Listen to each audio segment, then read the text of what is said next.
तो हेलो बच्चों, आज मैं लेके आया हूँ आप लोगों के लिए बहुत सारी और बहुत सारी ट्रिक्स। इतनी सारी ट्रिक्स जो आपको बहुत सारे एग्जाम्पल्स या टाइप्स या स्ट्रक्चर्स, वो सारी चीज़ें जो आप लोगों को परेशान करती है, आपसे याद नहीं होती, आप याद करते हो नेक्स्ट डे भूल जाते हो, एग्जाम में कंफ्यूज हो जाते हो, उन सब को याद करने के बहुत आसान तरीके जो है मैं आज आप लोगों तक लेकर आया हूं। तो बने रहिएगा हमारे साथ एंड तक ऐसी बहुत सारी ट्रिक्स जानने के लिए। मैं वापस बता दूं, कुछ ट्रिक्स तो इतनी सिंपल है कि आपको लगेगा कि सर इसमें ट्रिक्स की जरूरत ही नहीं थी, हम ये चीज अगर इस तरीके से याद करते तो हम कभी भूल ही नहीं सकते। ऐसी बहुत सारी छोटी छोटी चीजें जो हम एग्जाम में जाते ही कंफ्यूज हो जाते हैं, उन सब के लिए एक रामबाण और बहुत सारे एग्जाम्पल्स, बिलीव मी बहुत सारे एग्जाम्पल्स, चाहे plant morphology, plant Annette, human physio, reproduction, ecology, सबको मिला के नीट के जितने एग्जाम्पल्स हो सकते हैं मैं यहाँ पर आज कवर करूंगा। ठीक है, तो चलिए शुरू करते हैं हम लोग। सबसे पहले हम लोग बात करेंगे बच्चों पाथवे ऑफ स्पर्म्स की। ये आपको है ना याद नहीं रहता कि सर कहाँ बनता है, किधर से किधर जाता है, कहाँ पर एंड कौन सा डक्ट किसके साथ कंबाइन होता है, तो वो सब कुछ एक साथ मैं आपको यहाँ पर अभी बताऊंगा। चलो शुरू करते हैं। सबसे पहले स्पर्म्स का फॉर्मेशन कहाँ होता है बच्चों? S for seminiferous tubules. देखो, इस वीडियो की शुरुआत ही मैंने सबसे पहले कहां से की है? वासुदेव के नाम से, यानी श्री कृष्ण के नाम से। तो मैं बिल्कुल प्रार्थना करूंगा श्री कृष्ण से कि आप यहाँ जितने भी एग्जाम्पल्स मैं आपको पढ़ा पाऊं या याद करवा पाऊं, आपको सारे के सारे एक साथ याद हो और आप एग्जाम में कभी भी नहीं भूलो। तो श्री कृष्ण को याद करते हुए हम शुरू करते हैं। देखो, स्पर्म्स में सबसे पहले ट्रिक है अपने पास, श्री वासुदेव। ठीक है, इसमें स्पर्म के फॉर्मेशन से लेकर स्पर्म के पेनिस के जो इंसेमिनेशन तक पूरा पाथवे कहां बनता है और पूरा पाथवे यहां पर एक साथ एक सिंपल सी ट्रिक से आपको याद हो जाएगा, वो है श्री वासु। एस का मतलब होगा seminiferous tubules. Seminiferous tubules testis में प्रेजेंट है और यहां पर स्पर्म का फॉर्मेशन होता है, यानी होता है स्पर्मेटोजेनेसिस, यानी यहां से हम शुरू करेंगे स्पर्म्स का फॉर्मेशन। उसके बाद आपको पता है कौन सी डक्ट्स आती है? रेटेटेस्टिस। सेमिनिफेरस ट्यूब्यूल्स ओपन होते हैं रेटेटेस्टिस में। रेटेटेस्टिस, फिर आगे जाकर एक और ई जिसका मतलब होगा वासा इफ्रेंशिया। देखो, मैंने जानबूझकर इसको ई लिखा है, मैं अगर इसको वी लिखता तो आप यहाँ कंफ्यूज होते, वास डिफरेंस और वासा इफ्रेंशिया, इसलिए मैंने ई लिखा है। ई का मतलब क्या होगा? इफ्रेंशिया। और उसके बाद में आएगा एक और ई जिसका मतलब होगा एपिडिडाइमस। तो सेमिनिफेरस ट्यूब्यूल में बना, फिर गए रेटेटेस्टिस में, स्पर्म्स वहां से वासा इफ्रेंशिया पहुंचते हैं, वासा इफ्रेंशिया उसको टेस्टिस से बाहर लेकर आती है एपिडिडाइमस में। एपिडिडाइमस में उसके बाद में ये आएगा एक वी में जिसका नाम है वास डेफरेंस। वास डेफरेंस इन स्पर्म्स को अब स्क्रोटम से लेकर ऊपर एब्डोमिनल कैविटी में लेके आएगी, और वास डिफरेंस का ही सबसे टर्मिनल वाइड पोर्शन को हम क्या कहते हैं? एम्प्यूला। तो ए का मतलब होगा एम्प्यूला। अब ये एम्प्यूला किसके साथ कंबाइन हो जाएगी? ये एम्प्यूला कंबाइन हो जाएगी डक्ट फ्रॉम सेमाइनल वेसिकल। तो एस का मतलब सेमाइनल वेसिकल। आप सबको अच्छे से पता है कि किस तरीके से जो एम्प्यूला रहती है, ये एम्प्यूला सेमाइनल वेसिकल की डक्ट के साथ में हो जाती है कंबाइन। ये कंबाइन हो गई, और कंबाइन होने से ये जो कॉमन डक्ट बनी, इसका नाम ई से शुरू होगा, इसका नाम है इजैक्यूलेटरी डक्ट। तो ये बन गई इजैक्यूलेटरी डक्ट। ठीक है, और बाद में इजैक्यूलेटरी डक्ट किस में ओपन हो जाता है? It opens into urethra. तो देखो, श्री कृष्ण की असीम कृपा से, श्री वासुदेव की असीम कृपा से मैंने आपको पूरा पाथवे फॉर्मेशन से लेकर इजैक्यूलेशन तक पूरा मैंने आपको बता दिया। इस यूरेथ्रा से अब सीमन बाहर एग्जिट कर जाएगा, यानी स्पर्म्स यहां से बाहर एग्जिट कर जाएगा। वापस बता रहा हूं, S for seminiferous tubule, R for rete testis, E for efferentia यानी vasa efferentia, then E for epididymis, then V for vas deferens, A for ampulla जो वास डिफरेंस का टर्मिनल वाइड पार्ट है, S for seminal vesicles, E for ejaculatory duct और U for urethra, यानी कि पूरा pathway. ये आप लोगों के सामने एक बहुत सिंपल ट्रिक से मैंने आपको याद करवा दिया। अब आप इसको कभी भी एग्जाम में भूलोगे नहीं, और प्लस कोई कंफ्यूजन आपको किसी टाइप का यहाँ पर कभी भी नहीं होगा। उसके बाद हम चलते हैं टाइप्स ऑफ अमीनो एसिड्स में। 3 टाइप्स, एसिडिक, बेसिक और न्यूट्रल अमीनो एसिड्स। देखो, एसिडिक अमीनो एसिड्स जो है उसके पीछे तो खुद ही एसिड वर्ड यूज हो जाता है, एस्पार्टिक एसिड और ग्लूटामिक एसिड, तो हम भूल ही नहीं सकते। ठीक है, 3 तरह की अमीनो एसिड्स में आप देखो, एसिडिक अमीनो एसिड्स के पीछे हम लोग क्या लिखते हैं? एक एग्जाम्पल है, इसके दो ही एग्जाम्पल्स हैं, एक एग्जाम्पल है एस्पार्टिक एसिड और दूसरा एग्जाम्पल है ग्लूटामिक एसिड। तो आप चाह कर भी नहीं भूल सकते कि एसिडिक अमीनो एसिड के एग्जाम्पल्स क्या है। ठीक है, इस सर इसमें क्या ट्रिक है? इसमें तो कोई ट्रिक नहीं है, सही बात है आपकी। मैं यहाँ पे आपको पूरा याद करवा दूंगा। एसिडिक अमीनो एसिड केवल दो एग्जाम्पल्स, एस्पार्टिक और ग्लूटामिक। अब आता हूं मैं बेसिक अमीनो एसिड, ये याद कर लो, ये है टोटल 3। तो 2 एसिडिक 3 बेसिक, बाकी सारी की सारी जो 15 अमीनो एसिड्स हैं वो सारी क्या हो जाएगी? Neutral amino acids. Neutral amino acids आपको याद करने की जरूरत नहीं है, आप देख लेना इनमें से जो बची वो सारी की सारी कौन सी होगी? न्यूट्रल, एसिडिक, एस्पार्टिक और ग्लूटामिक। अब मैं एक सिंपल सा आपको एक शब्द बताता हूं, आप लोगों ने बहुत बार सुना होगा, शुभ लाभ। ठीक है, तो इस एक सिंपल से लाभ से आपको बहुत बड़ा लाभ ये होगा कि आपको बेसिक अमीनो एसिड्स यूं चुटकियों में याद हो जाएगी। एल, एल का मतलब होगा लाइसिन, एल का मतलब होगा लाइसिन। ए का मतलब है आर्जिनिन, तो लाइसिन सेकंड है आर्जिनिन। ठीक है, बी का मतलब होगा बेसिक। देखो मैंने कोशिश ये की है कि मैंने जितनी भी ट्रिक्स बनाई है ना, उस ट्रिक्स में मैं ये भी बता दूंगा आपको ये तरीका कि ये ट्रिक है किसकी। देखो बहुत बार ऐसा होता है कि स्टूडेंट्स कहते हैं कि सर मैंने एक ट्रिक बनाई और अच्छे से मैंने याद भी किया और एग्जाम में जाके मैं भूल गया कि ये ट्रिक थी किसकी। तो ऐसा नहीं है, मेरी जितनी भी ट्रिक्स मैंने बनाई है ना, उस ट्रिक में मैंने एक अल्फाबेट ऐसा भी यूज किया है जो आपको ये याद दिलाएगा कि भाई ये ट्रिक है किसकी। आप देखो लाभ में एल का मतलब लाइसिन, ए का मतलब आर्जिनिन, बी का मतलब बेसिक, ये बेसिक अमीनो एसिड्स की ट्रिक है। एग्जाम में जाके अगर ये भूल भी गए कि ये ट्रिक थी किसकी, ये याद आ जाएगा आपको। लाइसिन, लाइसिन के बाद आर्जिनिन, बी से बेसिक और एच से हिस्टिडिन। तो लाइसिन, आर्जिनिन और हिस्टिडिन ये 3 अमीनो एसिड्स कैसी है? Basic amino acids. 2 amino acids कैसी है? एसिडिक। जो बची वो सारी की सारी कैसी है? Neutral amino acid. सो बिल्कुल कंफ्यूज होने की जरूरत नहीं है, आप सिर्फ एक शब्द याद करो और वो शब्द है लाभ, लाइसिन, आर्जिनिन, बेसिक और हिस्टिडिन। और आगे चलते हैं हम लोग, फिर ह्यूमन फिजियोलॉजी में चलते हैं। ह्यूमन फिजियोलॉजी में आपने पढ़ा होगा माइलिनेटेड नर्व्स और नॉन माइलिनेटेड नर्व्स के एग्जांपल। ऐसा हर बार होता है कि बच्चा आएगा भूल जाएगा, कंफ्यूज हो जाएगा, माइलिनेटेड वर्सेस नॉन माइलिनेटेड। बहुत आसान तरीका है भाई, बहुत आसान तरीका। एक सिंपल सी डिग्री बता रहा हूं, अमेरिका जाओ और वहां जाकर क्या करो? MSc, MSc in USA. समझते हैं कैसे? एमएससी के एम का मतलब होगा myelinated, M means myelinated. Then S, S से याद करो आप स्पाइनल नर्व्स।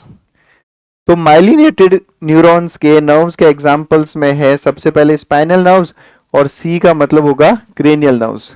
माइलिनेटेड के 2 एग्जांपल्स स्पाइनल नर्व्स और क्रेनियल नर्व्स। फिर चलता हूं मैं यूएसए। यूएसए में यू का मतलब होगा अनमाइलिनेटेड, यू मीन्स अनमाइलिनेटेड यानी नॉन माइलिनेटेड।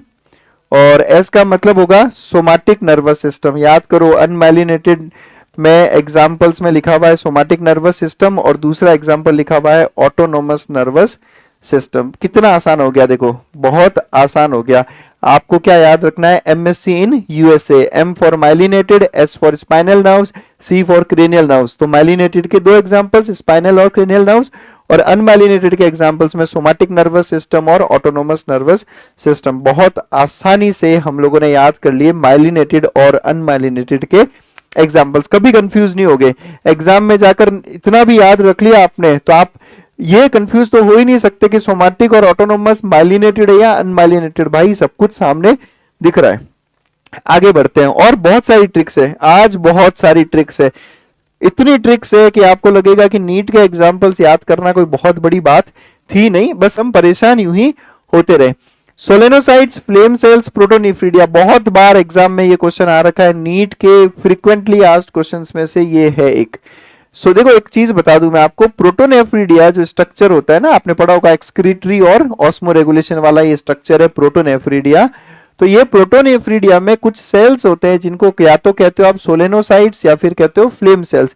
क्वेश्चन इस पे भी आता है, क्वेश्चन इस पे भी आता है। तो पहली बात तो फ्लेम सेल्स ही सोलेनोसाइट्स हैं और ये दोनों तरह के ये जो सेल्स हैं ये कहां पाए जाते हैं? प्रोटोनेफ्रीडिया। और क्वेश्चन इस पे क्या आता है? क्वेश्चन ये आता है कि इनके एग्जांपल्स क्या है, इनके एग्जांपल्स क्या है। तो सुने आप अच्छे से। सबसे पहले एस फॉर सोलेनोसाइट्स। तो जैसा मैंने आपको कहा कि ट्रिक ऐसी बनाओ जिसमें आप ये भी बता सको कि ट्रिक भाई है किसकी, नहीं तो आप जाके भूल जाओगे कि ट्रिक किसकी है। फिर है सी का मतलब होता है सिफेलोकॉर्डेट्स, ठीक है, सिफेलोकॉर्डेट्स इसका first example. Then comes rotifers, R for rotifers, R for rotifers. Then A का मतलब होगा एनालिट्स। तो कुछ एनालिट्स में आपको पता है कि प्रोटोनेफ्रिडिया प्रेजेंट होते हैं, सम एनालिट्स। और देन आता है पी फॉर प्लेटीहेलमिन्थेस यानी कि फ्लैटवर्म्स। फ्रीक्वेंटली आस्क्ड क्वेश्चन है एग्जाम का, और आपको सिंपल सा केवल क्या याद रखना है कि फ्लेम सेल्स या सोलेनोसाइट्स या प्रोटोनेफ्रिडिया स्क्रैप का मतलब क्या होता है, कबाड़ जिसको कहते हैं, लेकिन हमने इस कबाड़ को आपके लिए बहुत ज्यादा यूजफुल बना दिया है। कबाड़ किसी काम का नहीं होता, लेकिन ये कबाड़ बहुत काम का आप लोगों के लिए, कि सोलेनोसाइट्स के एग्जांपल्स में आते हैं सिफेलोकॉर्डेट्स, रोटीफर्स, एनेलिट्स और प्लेटी हेलमिंथस। तो आई होप आज से आप लोग इसको बहुत आसानी से याद कर पाओगे। चलो और भी है, बहुत ट्रिक्स है आज, बहुत सारी ट्रिक्स है मेरे पास। सबसे बड़ी ट्रिक सर याद ही नहीं होता, प्यूरिन्स कौन से, पैरामिडिन्स कौन से, ये भी याद नहीं होता, और ये तो बिल्कुल भी याद नहीं होता कि किसका स्ट्रक्चर कौन सा है। एनसीईआरटी ने स्ट्रक्चर्स तो दे दिए, याद कैसे करें वो सिखाओ, बहुत आसान है।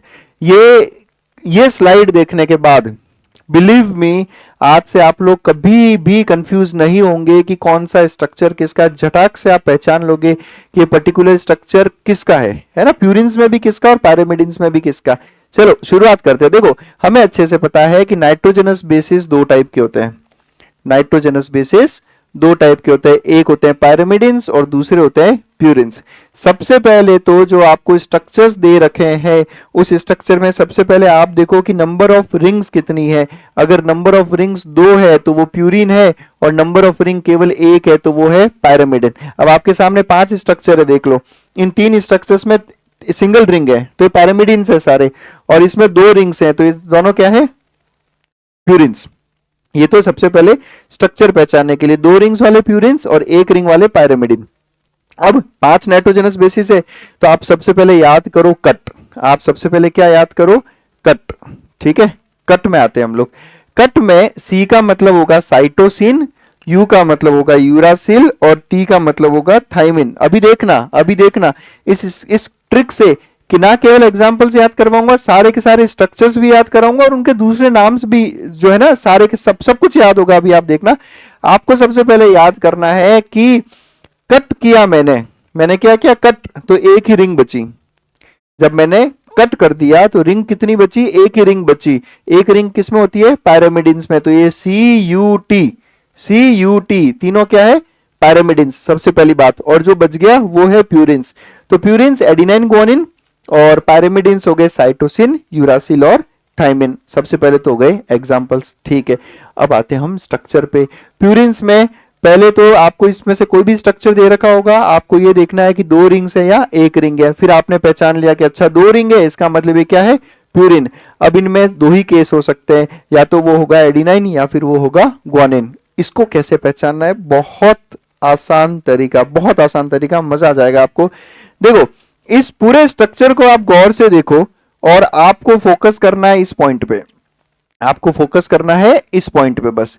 इस पर्टिकुलर कार्बन पे अगर ए फॉर अमीन ग्रुप है तो ये है ए फॉर एडिनाइन।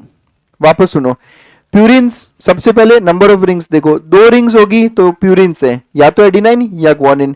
फिर आप देखो उन 2 रिंग्स वाले स्ट्रक्चर पे अगर ऊपर की तरफ अमीन ग्रुप है तो A for amine, A for adenine, नहीं तो guanine. It is as simple, समझ में आया।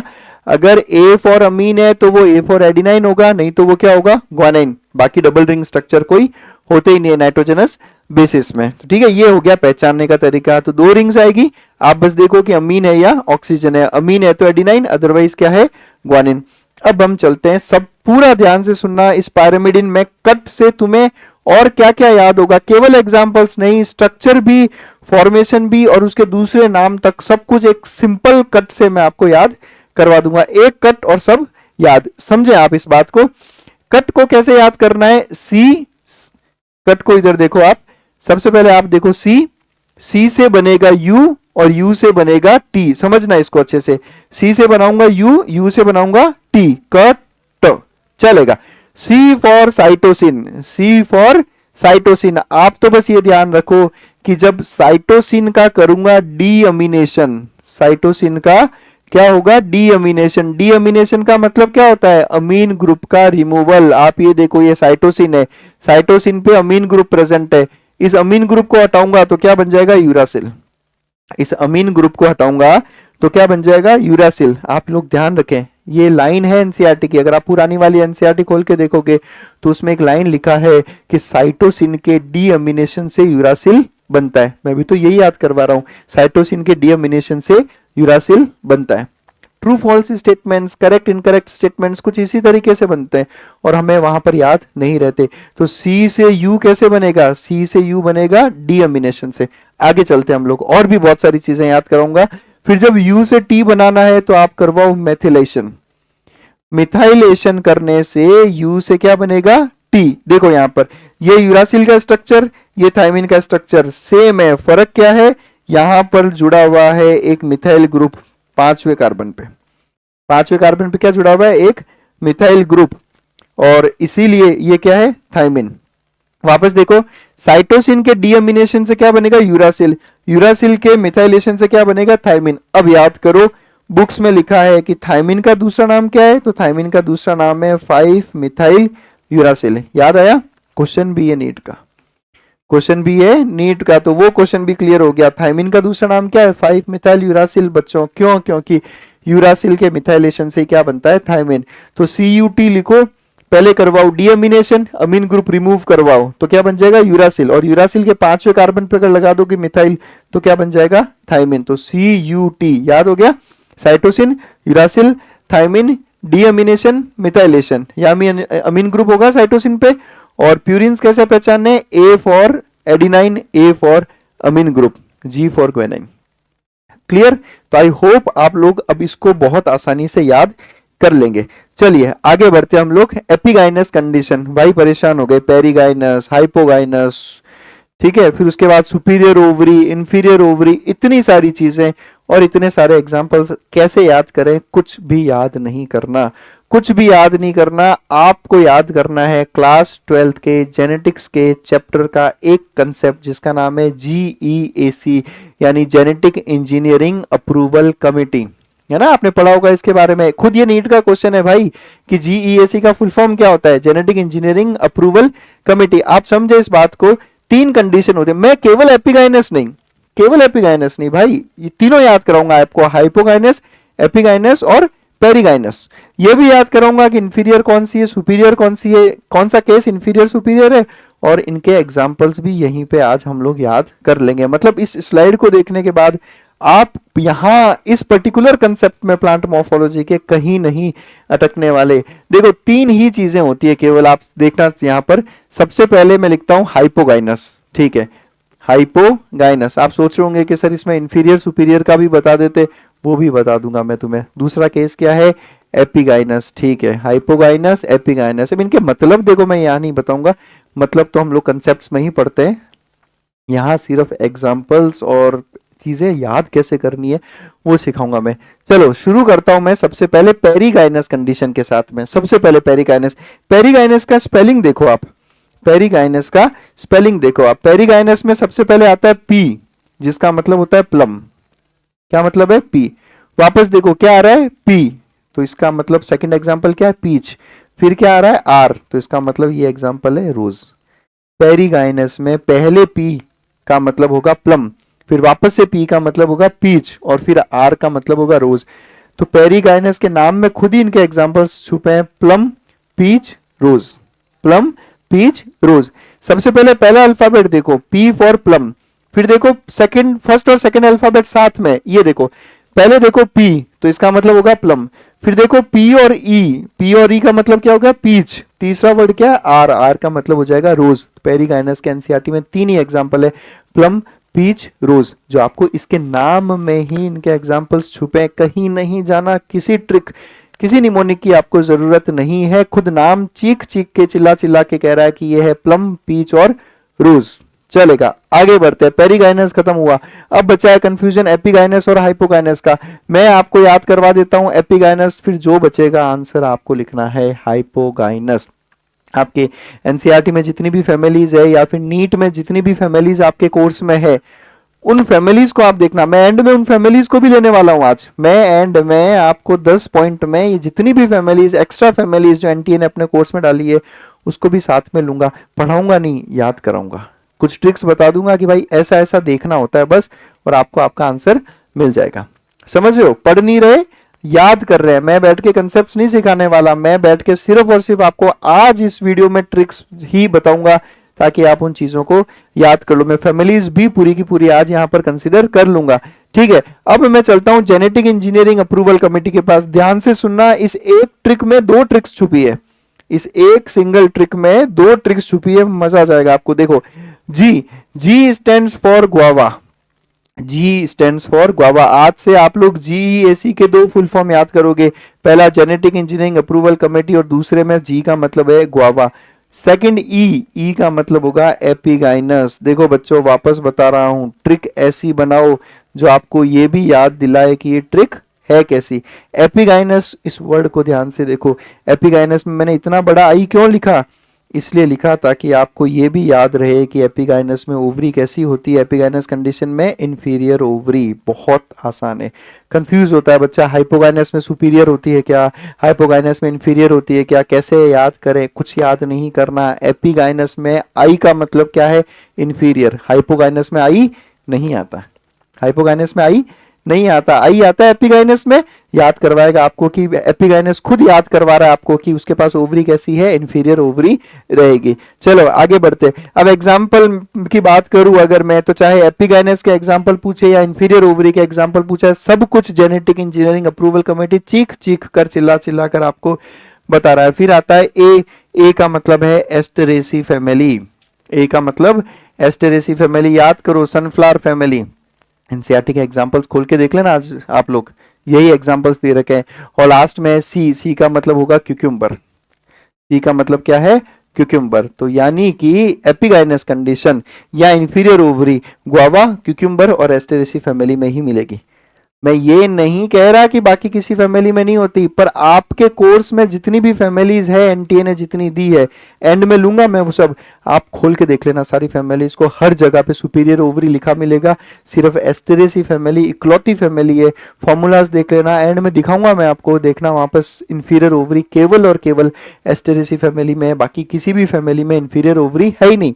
तो आप चाहे सोलेनेसी पूछे, लिलियसी पूछे आपसे, या आपसे पूछे ब्रेसिकेसी, सब में आप आंसर क्या दो के आओगे? सुपीरियर ओवरी, क्योंकि आपको पता है इंफीरियर केवल इसमें। ठीक है, तो अपने कोर्स के हिसाब से ही मैं आपको एग्जांपल्स यहां पर याद करवा रहा हूं। तो पेरीगाइनस, प्लम, पीच, रोज याद हो गया, एपिगाइनस याद हो गया। अब जो बच गया वो सारे के सारे क्या है? हाइपोगाइनस। देख लीजिएगा आप एनसीईआरटी खोलकर, आपको इसके अलावा कोई एग्जांपल्स नहीं मिलेंगे। और भी चलते हैं, ट्रिक्स बहुत है हमारे पास में। बायोमोलिक्यूल्स में एक कंसेप्ट है प्रोटीन का लेफ्ट एंड और राइट एंड। पहले मतलब सिखा दूं, फिर उसको याद कैसे करना है वो भी बताऊंगा मैं आपको। यहां देखना आप लोग, एक प्रोटीन का चेन कुछ इस तरह से रहता है ना, चेन ऑफ अमीनो एसिड्स। अब इसमें कौन सा अमीनो एसिड पहला है, कौन सा अमीनो एसिड लास्ट है, ये हमें कैसे याद करना है वो मैं आज आपको यहां पर सिखाऊंगा। देखो, सबसे पहले तो आप कंसेप्ट समझो कि जो प्रोटीन की कोई भी चेन होती है ना, उस चेन में 2 एंड्स होंगे। ठीक है, एक एंड में आप लोग देखिएगा कि एक एंड में तो ये अमीन ग्रुप फ्री रहता है, और एक एंड पे कार्बन ग्रुप फ्री रहता है। एक एंड पे कार्बन वाला, यानी पता ही होगा अमीनो एसिड में एक साइड अमीन होता है NH2 और एक तरफ होता है C डबल बॉन्ड OH। तो एक तरफ CO वाला ग्रुप फ्री है और एक तरफ फ्री है आपका NH2 ग्रुप। सिंपल सा फंडा है भाई, सिंपल सा फंडा। जिस तरफ आपका NH वाला ग्रुप फ्री है उसको आप कहोगे फर्स्ट अमीनो एसिड, उसको क्या कहोगे? First amino acid. और वो किसी भी प्रोटीन के लेफ्ट चेन साइड को जो है रिप्रेजेंट करता है। प्रोटीन का first amino acid left side की तरफ होता है, और फर्स्ट अमीनो एसिड किसको कहते हो? जिसका NH ग्रुप फ्री हो, और जिसका CO ग्रुप फ्री है उसको आप कहोगे लास्ट अमीनो एसिड। उसको क्या कहोगे? लास्ट अमीनो एसिड, और वो राइट एंड को रिप्रेजेंट करेगा। लास्ट वाला CO राइट एंड को रिप्रेजेंट करता है। फर्स्ट वाला कौन सा होगा? जिसपे NH2 ग्रुप फ्री होगा, और वो लेफ्ट एंड को रिप्रेजेंट करता है। सर ये तो हमें पता था, ये तो हमें पता था। आप तो ये बताओ याद कैसे करना है भाई इसको? तो कुछ भी याद नहीं करना, आपको कुछ भी याद नहीं करना। नील का मतलब क्या होता है? जीरो। नील मीन्स जीरो, तो कुछ भी याद नहीं करना, सिर्फ जीरो याद करना है, नील याद करना है। नील में एन का मतलब क्या होगा? एन का मतलब होगा नाइट्रोजन। जिस तरफ आपका NH2 ग्रुप फ्री है वो आपका आई मतलब फर्स्ट अमीनो एसिड होगा और वो रिप्रेजेंट करेगा आपके लेफ्ट साइड को। ये इतना सिंपल है, ये इतना सिंपल है। जिस तरफ NH2 ग्रुप फ्री होगा वो होगा आपका फर्स्ट अमीनो एसिड और वो left end of protein chain को रिप्रेजेंट करता है। Now this is as simple as this, कुछ भी आपको एफर्ट्स लगाने नहीं है। बायोलॉजी में इस तरह की ट्रिक्स बना लिया करो बच्चों, कोई कंफ्यूजन नहीं, कोई दिक्कत नहीं, बहुत आराम से चीजें याद होती है। और कहीं इधर उधर एग्जाम में जाके नर्वसनेस के चक्कर में बहुत से बच्चे सर कंफ्यूज हो गए थे, अच्छे से याद था लेफ्ट ये है राइट वो है, वहां एग्जामिनेशन का प्रेशर ऐसा था कि सब भूल गए। तो आपको कुछ याद करना है क्या? आपको क्या याद करना है? जीरो, नील आपको याद करना है। ऐसे क्वेश्चन और आता है कार्बोहाइड्रेट्स में, आता है कि जो कार्बोहाइड्रेट की चेन रहती है उस कार्बोहाइड्रेट चेन में भी आप लोग याद करो, एक होता है लेफ्ट एंड और एक होता है राइट एंड। आ जाओ ये भी याद करा देता हूं, एक लेफ्ट एंड और एक राइट एंड।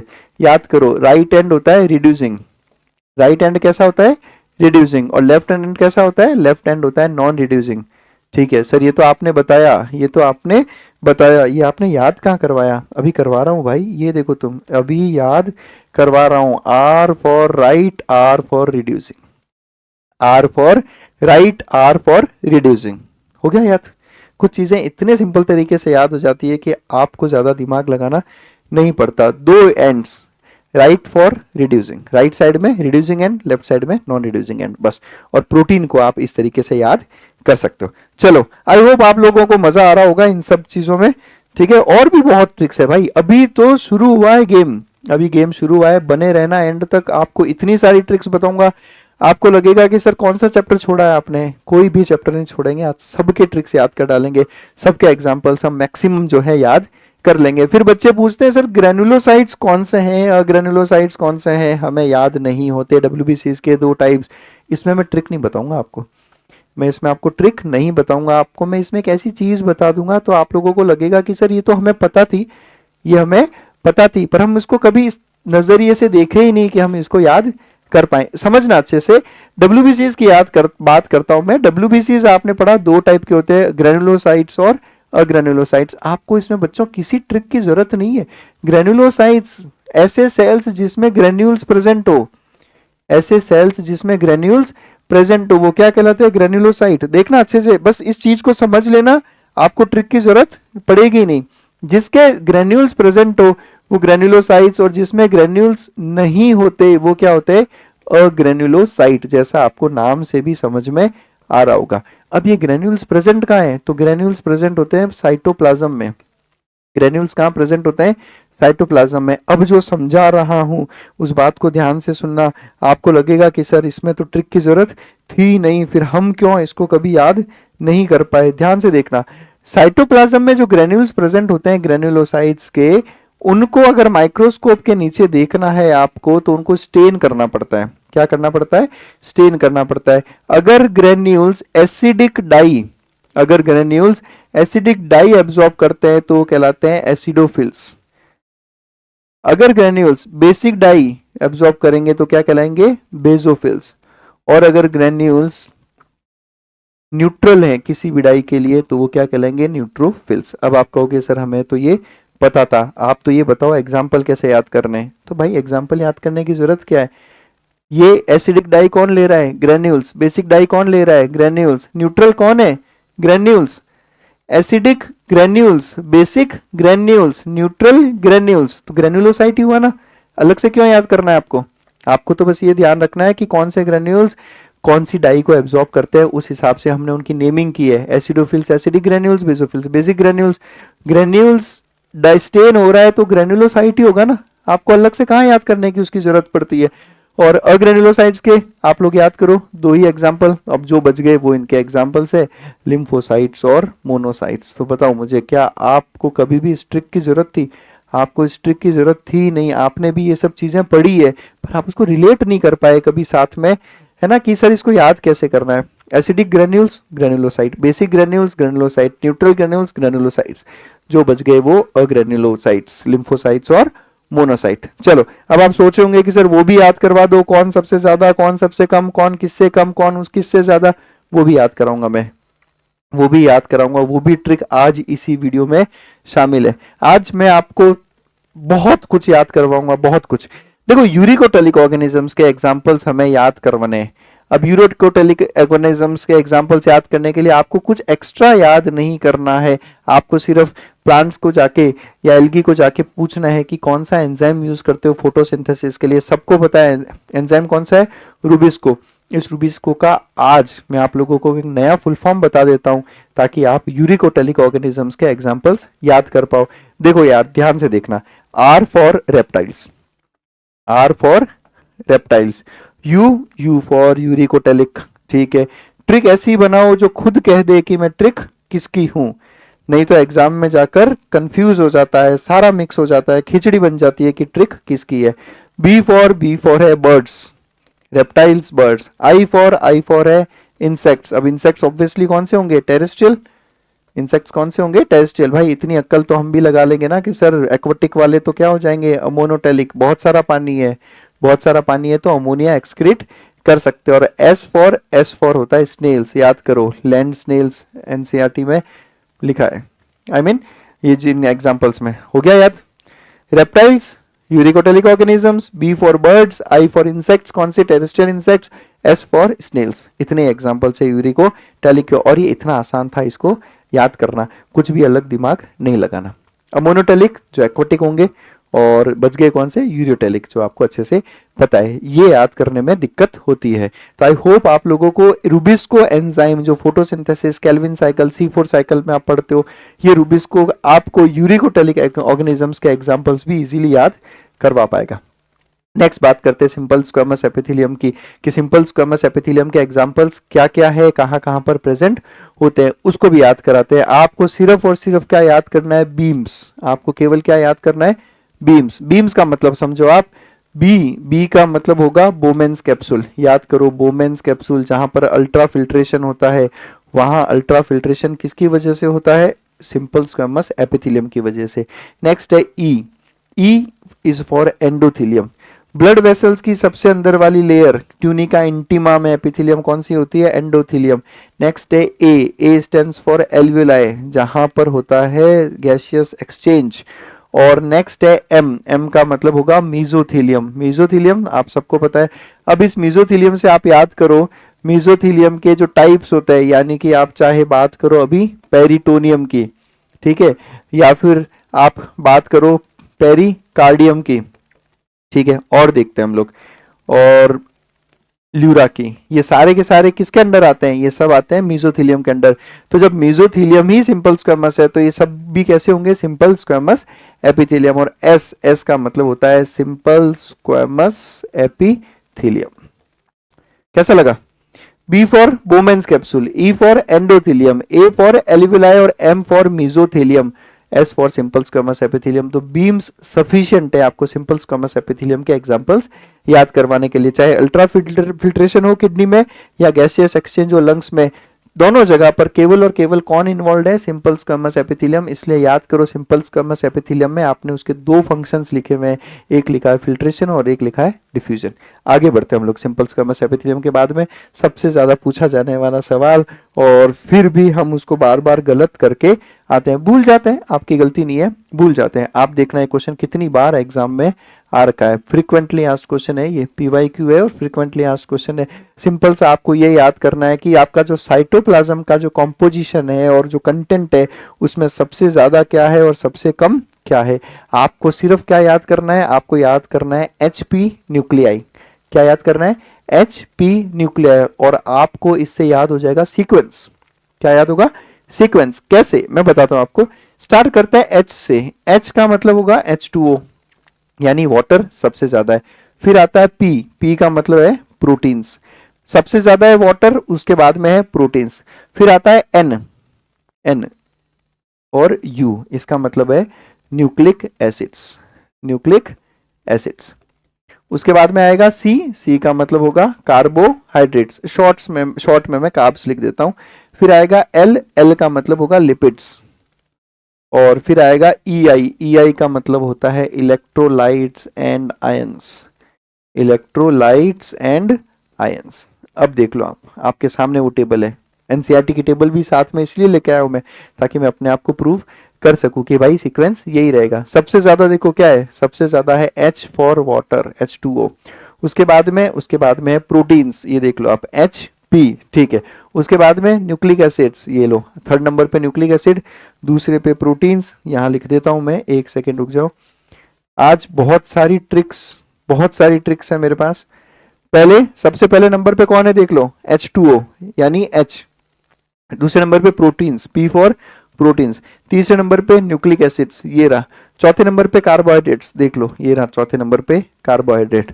उसके बाद में लिपिड्स पांचवें नंबर पे, और उसके बाद में इलेक्ट्रोलाइट्स एंड आयंस। ये देखो आप, ये है सीक्वेंस, ये है सीक्वेंस। एग्जाम में मैच दी फॉलोइंग भी आएगा ना, तो चाहे परसेंटेज याद नहीं हो, सीक्वेंस देख लेना, कौन ज्यादा कौन कम, मैच कर लेना, आंसर आपको मिल जाएगा। लीस्ट कौन है, ज्यादा कौन है, सीक्वेंस भी पूछते हैं एग्जाम में कि बताओ इनका सीक्वेंस क्या होगा ज्यादा से कम में।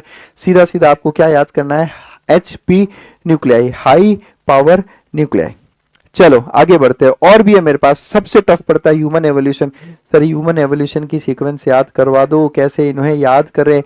कुछ नहीं करना, आप को बस एक डॉक्टर को याद करना है जिसका नाम है doctor Neha, cardiac surgeon, heart की सर्जन है डॉक्टर नेहा। उसको याद करो, आपको अपने आप पूरा सीक्वेंस याद हो जाएगा। कैसे याद होगा देखना इधर, डॉक्टर DR नेहा, नेहा का नाम मैंने उल्टा लिखा है यहाँ पे, बस नेहा का नाम उल्टा लिखा है, ये देखो NEHA क्या बना, नेहा, NEHA नेहा, डॉक्टर नेहा। और C और S का मतलब क्या है, कार्डियो सर्जन, हार्ट की सर्जन है डॉक्टर नेहा। तो बस आपको डॉक्टर लिखना है, नेहा का नाम उल्टा लिखना है NEHA, और आगे लिखना है CS यानी कार्डियो सर्जन। चलिए इसे सीक्वेंस कैसे याद कराएंगे, नेहा डॉक्टर हमें सीक्वेंस कैसे याद कराएगी, देखो आप, D फॉर ड्रायोपैथिकस, D फॉर ड्रायोपैथिकस। आज से आप लोग ह्यूमन एवोल्यूशन जैसे ही माइंड में आया, सबसे पहले डॉक्टर नेहा को याद करें। R फॉर रामापैथिकस, याद करो, सबसे पहले ड्रायोपैथिकस, उसके बाद में रामापैथिकस, फिर नेहा उल्टा लिखना है यानी आ जाएगा A का मतलब हो जाएगा ऑस्ट्रेलोपैथिकस, A का मतलब क्या होगा, ऑस्ट्रेलोपैथिकस, बिल्कुल। फिर आता है H याद करो, Homo habilis, H for Homo habilis. फिर आएगा E क्या हो जाएगा, याद करो, Homo erectus, E for Homo erectus. देखो मैंने होमो वर्ड यूज नहीं किया, H यूज नहीं किया, क्यों, क्योंकि काफी के आगे होमो होमो होमो यूज हो रहा है तो सब कंफ्यूज हो जाओगे, मिक्स हो जाओगे, इसलिए E फॉर इरेक्टस। फिर आता है N से याद करने की कोशिश करो, निएंडरथल मैन। बस आप तो डॉक्टर नेहा का नाम याद करो और सब कुछ याद हो जाएगा आपको, निएंडरथल मैन। फिर C है कार्डियो सर्जन, है ना, हार्ट की सर्जन है डॉक्टर नेहा, तो C का मतलब है क्रोमैग्नन मैन, याद करो, क्रोमैग्नन मैन। और सबसे लास्ट में आएंगे S for sapiens, Homo sapiens. बताओ, thank you very much doctor Neha, आपकी वजह से हमें पूरा ह्यूमन एवोल्यूशन का सीक्वेंस तो एग्जैक्ट याद हो गया। तो doctor Neha cardio surgeon. D for Dryopithecus, R for Ramapithecus, A for Australopithecus, H for Homo habilis, E for Homo erectus, N for Neanderthal man, C for Cro-Magnon man और S for Homo sapiens। मजा आया? अरे अभी बहुत है, अभी तो बहुत सारी ट्रिक्स है, ये शुरुआत की है मैंने, ये सिर्फ और सिर्फ मैंने शुरुआत की है। ह्यूमन हेल्थ पे चलते हैं, ह्यूमन हेल्थ पे रिंगवर्म्स है। रिंगवर्म्स याद करो फंगस की वजह से होती है, कौन सी फंगस, 3 नाम दे रखे हैं वहां पर 3 नाम जो दे रखे हैं आपको वो याद करना है कि कौन सी फंगाई रिंगवर्म्स कॉज करती है। आपको केवल क्या ध्यान रखना है, आपको ध्यान रखना है टर्म, एक सिंपल टर्म है ना, इसमें कुछ है ही नहीं। सर एक टर्म बता दो जो हमें याद करवा दे कि कौन कौन सी फंगाई रिंगवर्म्स कॉज करती है, तो टर्म ही याद कर लो आप, टर्म अलग से क्यों याद कराएं, आप केवल टर्म ही याद कर लो।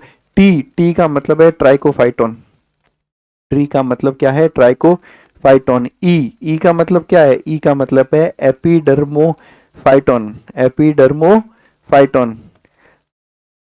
नेक्स्ट है आर से याद करना है आपको रिंगवर्म्स, बोला ना ट्रिक बनाओ, तो उस ट्रिक में ये भी बताओ कि ट्रिक है किसकी। और एम का मतलब है माइक्रोस्पोरम, माइक्रोस्पोरम।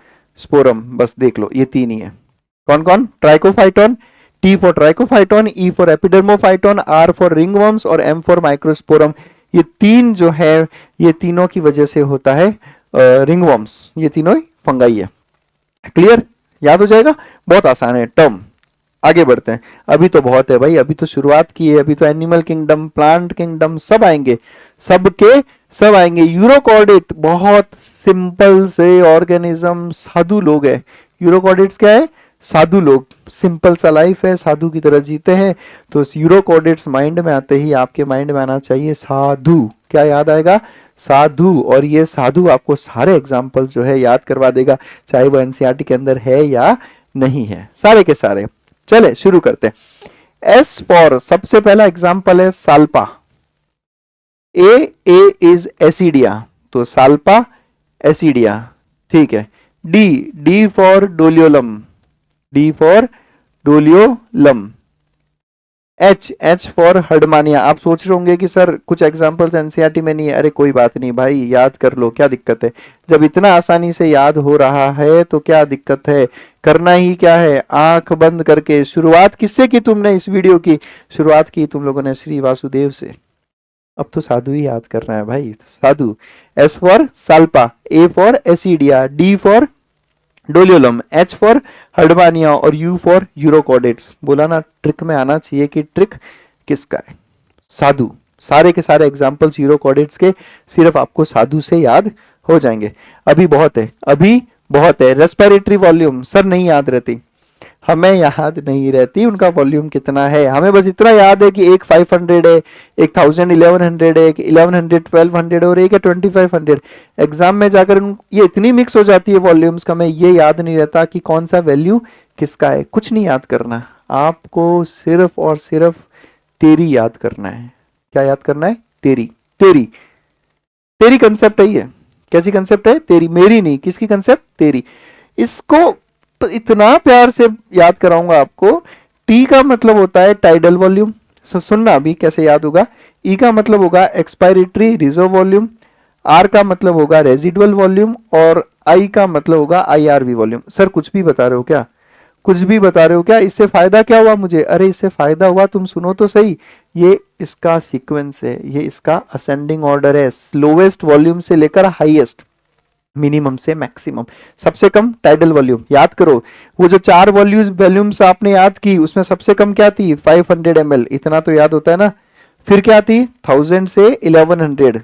ठीक है सर, ये बात तो सही लगी आपकी। उसके बाद 1100 से 1200 और उसके बाद में आई 2500 टू 3000। 2500 से 3000 याद करने की कोशिश करना, 2 मिनट में सब याद हो जाएगा। सिर्फ और सिर्फ तेरी याद करना है, मेरी याद नहीं करना। तेरी याद से मुझे सब कुछ याद यहां पर हो जाएगा। टी सबसे कम क्या है? Tidal volume. उससे ज्यादा एक्सपायरेटरी रिजर्व वॉल्यूम, उससे ज्यादा आईआरवी, उससे ज्यादा आईआरवी। आपसे तो कई बार सीक्वेंस ही पूछ लेते हैं, इनको सीक्वेंस में रखो, कम से ज्यादा। आपको क्या करना है? तेरी, सिर्फ और सिर्फ तेरी। बस कई बार कहते हैं ना, पेरेंट्स कहते हैं हमें कि तेरी मेरी करने से कुछ होगा नहीं जीवन में, पढ़ना पड़ेगा, कुछ काम करना पड़ेगा। तेरी से कुछ, तेरी मेरी से कुछ हो ना हो, तेरी से ये जरूर आपको याद हो जाएगा। नेक्स्ट है साइनोबैक्टीरिया। सर भूल जाते हैं, कौन कौन से एग्जाम्पल्स है साइनोबैक्टीरिया के हम भूल जाते हैं। तो 11th क्लास की एनसीईआरटी और 12th क्लास की एनसीईआरटी में जितने भी एग्जाम्पल्स हैं साइनोबैक्टीरिया के, सब आपको याद करना है इस एक ऑर्गेनाइजेशन से जिसका नाम है नाको। नाको याद करो। मैंने यहाँ पर आप लोगों को ऐसा लग रहा होगा कि सर इस ट्रिक्स में फायदा क्या है, पता है? हमें कोई नया टर्म याद ही नहीं करना, हम एक तरीके से एक नीट का क्वेश्चन और तैयार कर रहे हैं। पहले जेनेटिक इंजीनियरिंग अप्रूवल कमेटी आया, वो खुद में एक नीट का क्वेश्चन, उससे एग्जांपल्स याद करवाए। फिर उबिस को पढ़ा हमने, एक एंजाइम केल्विन साइकिल का, उसने यूरिकोटलिक के भी एग्जांपल्स याद करवाए। अब हम बात करेंगे नाको की। याद करो, class 12 human health and disease, national AIDS control organisation, Bharat सरकार की वो ऑर्गेनाइजेशन जो नेशन वाइड एड्स कंट्रोल के लिए काम करती है, उसका नाम है नाको, नेशनल एड्स कंट्रोल ऑर्गेनाइजेशन। अभी नाको हमारी कैसे हेल्प करेगा? एचआईवी केसेस के सारे रिकॉर्डिंग के साथ साथ में नाको हमें याद करवाएगा। साइनोबैक्टीरिया के एग्जांपल्स याद करो। N for Nostoc, N for Nostoc, A for Anabaena, N A for Anabaena, C for trick किसकी है? ट्रिक किसकी है? साइनो बैक्टीरिया की। और ओ फॉर ऑसिलेटोरिया, बस याद हो गया, यही है। सर राइजोबियम, राइजोबियम साइनोबैक्टीरिया नहीं होता भाई, नाइट्रोजन फिक्सेशन करता है। हर नाइट्रोजन फिक्सेशन करने वाला बैक्टीरिया साइनोबैक्टीरिया नहीं होता, कुछ दूसरे भी होते हैं। तो राइजोबियम वो दूसरे वाली कैटेगरी का है। साइनोबैक्टीरिया नाइट्रोजन फिक्सेशन करते हैं, मानता हूं, राइजोबियम भी करता है, पर राइजोबियम साइनोबैक्टीरिया का एग्जाम्पल नहीं है। यहीं पे तो हम मात खाते हैं, यहीं पे हम क्वेश्चन गलत करके आते हैं। तो thanks to national AIDS control organisation, NACO, Nostoc, Anabaena, cyanobacteria और ऑसिलेटोरिया। तो नॉस्टॉक, एनाबिना, ऑसिलेटोरिया किसके एग्जांपल्स है? साइनोबैक्टीरिया के। आगे बढ़ते, बहुत ट्रिक्स है, बहुत ट्रिक्स है। अब ऐसा लग रहा होगा कि सर इतनी सारी ट्रिक्स एक साथ बता तो दी, याद हो पाएगी क्या? कोशिश तो करो, देखो कोशिश करो, सब याद होगा तुम्हें, सब याद होगा, देखना आप एक बार लगे तो रहो उसमें। आगे बढ़ते हैं, नेक्स्ट है एम्फीबियंस। एम्फीबियंस के एग्जांपल्स याद करने हैं, याद करो तुम लोग। मेंढक, एम्फीबियंस का एक एग्जांपल क्या होता है? मेंढक। मेंढक कब दिखता है, कौन से सीजन में दिखता है मेंढक? बारिश के सीजन में। तो एम्फीबियंस यानी मेंढक बारिश के सीजन में दिखाई देते हैं तुम्हें। तो वही जो बारिश जो हो रही है, वही बारिश आपको एम्फीबियंस के एग्जांपल्स भी याद करवाएगी। जब जब मैंने मेंढकों को कूदते देखा है, वो बारिश का ही सीजन था। तो बारिश का बी मुझे याद दिलाएगा ब्यूफो, ठीक है। ए क्या याद दिलाएगा? ए ये याद दिलाएगा कि ये ट्रिक्स एम्फीबियंस की है।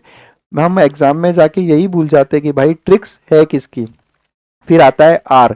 आर से याद करो खुद मेंढक, हमारे मेंढक वाले भाई साहब, राणा टिग्रीना, ठीक है। आई, आई से याद करो इक्थियोफिस, इक्थियोफिस, ठीक है। और आगे बढ़ो आप, और एग्जाम्पल देखते हैं। एस, एस है सैलेमेंडर, बिल्कुल सही, बिल्कुल सही। और एच फॉर हाइला, याद आया? Tree frog, हाइला। देख लो आप, एम्फीबियंस, मेंढक निकलता है बारिश के सीजन में, बारिश में बी का मतलब होगा बीफो, ए का मतलब एम्फीबियंस, आर का मतलब राणा, आई मतलब इक्थियोफिस, एस मतलब सैलामेंडर और एच मतलब हाइला। ये हो गए आपके सारे के सारे एनसीईआरटी के एग्जांपल्स, सिर्फ एक सिंगल बारिश में। तो हर मॉनसून सीजन में धन्यवाद दो आप उस बारिश का कि उसने आपको एम्फीबियंस के एग्जांपल्स याद करवाए। फिर ये एक ऐसी टेक्निक है जिससे आपको बहुत कुछ याद करवाऊंगा मैं यहाँ पे, अभी केवल एक नहीं बहुत कुछ।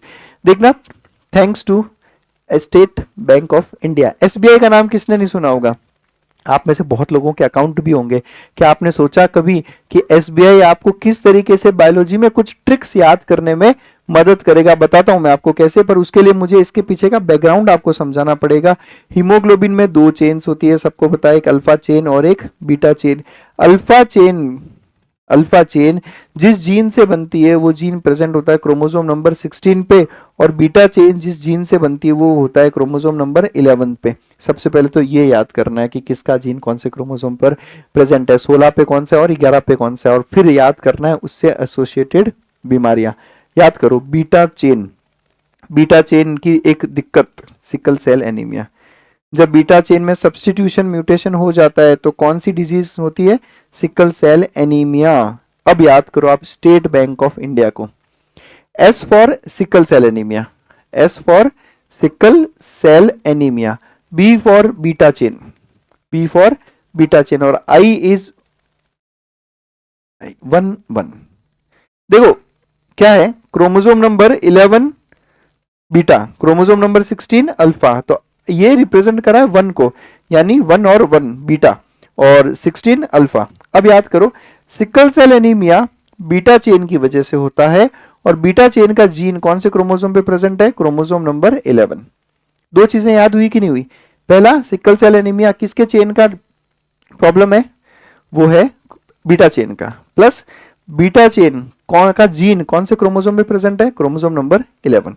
थैलेसेमिया, थैलेसेमिया दो टाइप का होता है, अल्फा थैलेसेमिया और बीटा थैलेसेमिया। तो वो कौन से क्रोमोसोम पे प्रेजेंट होगा जीन? सर अल्फा थैलेसेमिया होगा तो 16, बीटा होगा तो 11। SBI, State Bank of India, sickle cell anaemia, beta chain और क्रोमोसोम नंबर 11। तो आई होप एसबीआई आज आप लोगों के लिए काफी हेल्पफुल रहा। तो भाई अभी बहुत है, अभी बहुत है, ये मत देखो कि सर ये आपने खत्म कर दिया क्या, नहीं अभी बहुत है। अभी तो भाई शुरुआत हुई है। जितना मैंने अब तक ट्रिक्स बताई ना, उसकी कम से कम 3 गुना और ट्रिक्स है मेरे पास में। अभी तो मैं आपको ये बता रहा हूं दोस्तों कि ये केवल ट्रेलर है। चलो आ जाओ नेक्स्ट ट्रिक पे चलते हैं हम लोग। स्पॉन्जेस, स्पॉन्जेस को याद करने के लिए आपको सिर्फ स्पॉन्जेस ही याद करने, किसी नए ट्रिक की जरूरत आपको नहीं है, केवल स्पॉन्जेस का नाम सफिशिएंट है आपको इसके एग्जांपल्स याद करवाने के लिए। चलिए शुरू करते हैं। एस, एस से सबसे पहले याद करो आप साइकॉन, ठीक है। पी, पी रिप्रेजेंट करेगा पॉरीफेरा को, फाइलम का नाम जो है। फिर ओ और एन, ओ और एन ये दोनों को अगर साथ में देखोगे आप लोग तो आप लोग याद करना कुछ ऐसे याद करना, देखो क्लाई ओना, क्या हो जाएगा, ओ और एन से आपको क्या याद करेगा, क्लाइओना, ठीक है। यहां से आप इसको ऐसे याद कर सकते हो। नेक्स्ट है जी, तो जी का एग्जांपल है ग्लास स्पॉन्ज, आपको याद आ रहा होगा, एक स्पीशी का नाम है स्पॉन्ज, इसमें ग्लास स्पॉन्ज। उसके बाद में आते हैं ई, ई की अगर हम बात करें तो इसमें आता है यू स्पॉन्जिया, ये हो जाएगा यू स्पॉन्जिया अगेन। फिर आता है सबसे लास्ट में एस, एस से आपको याद क्या आएगा, स्पॉन्जिला।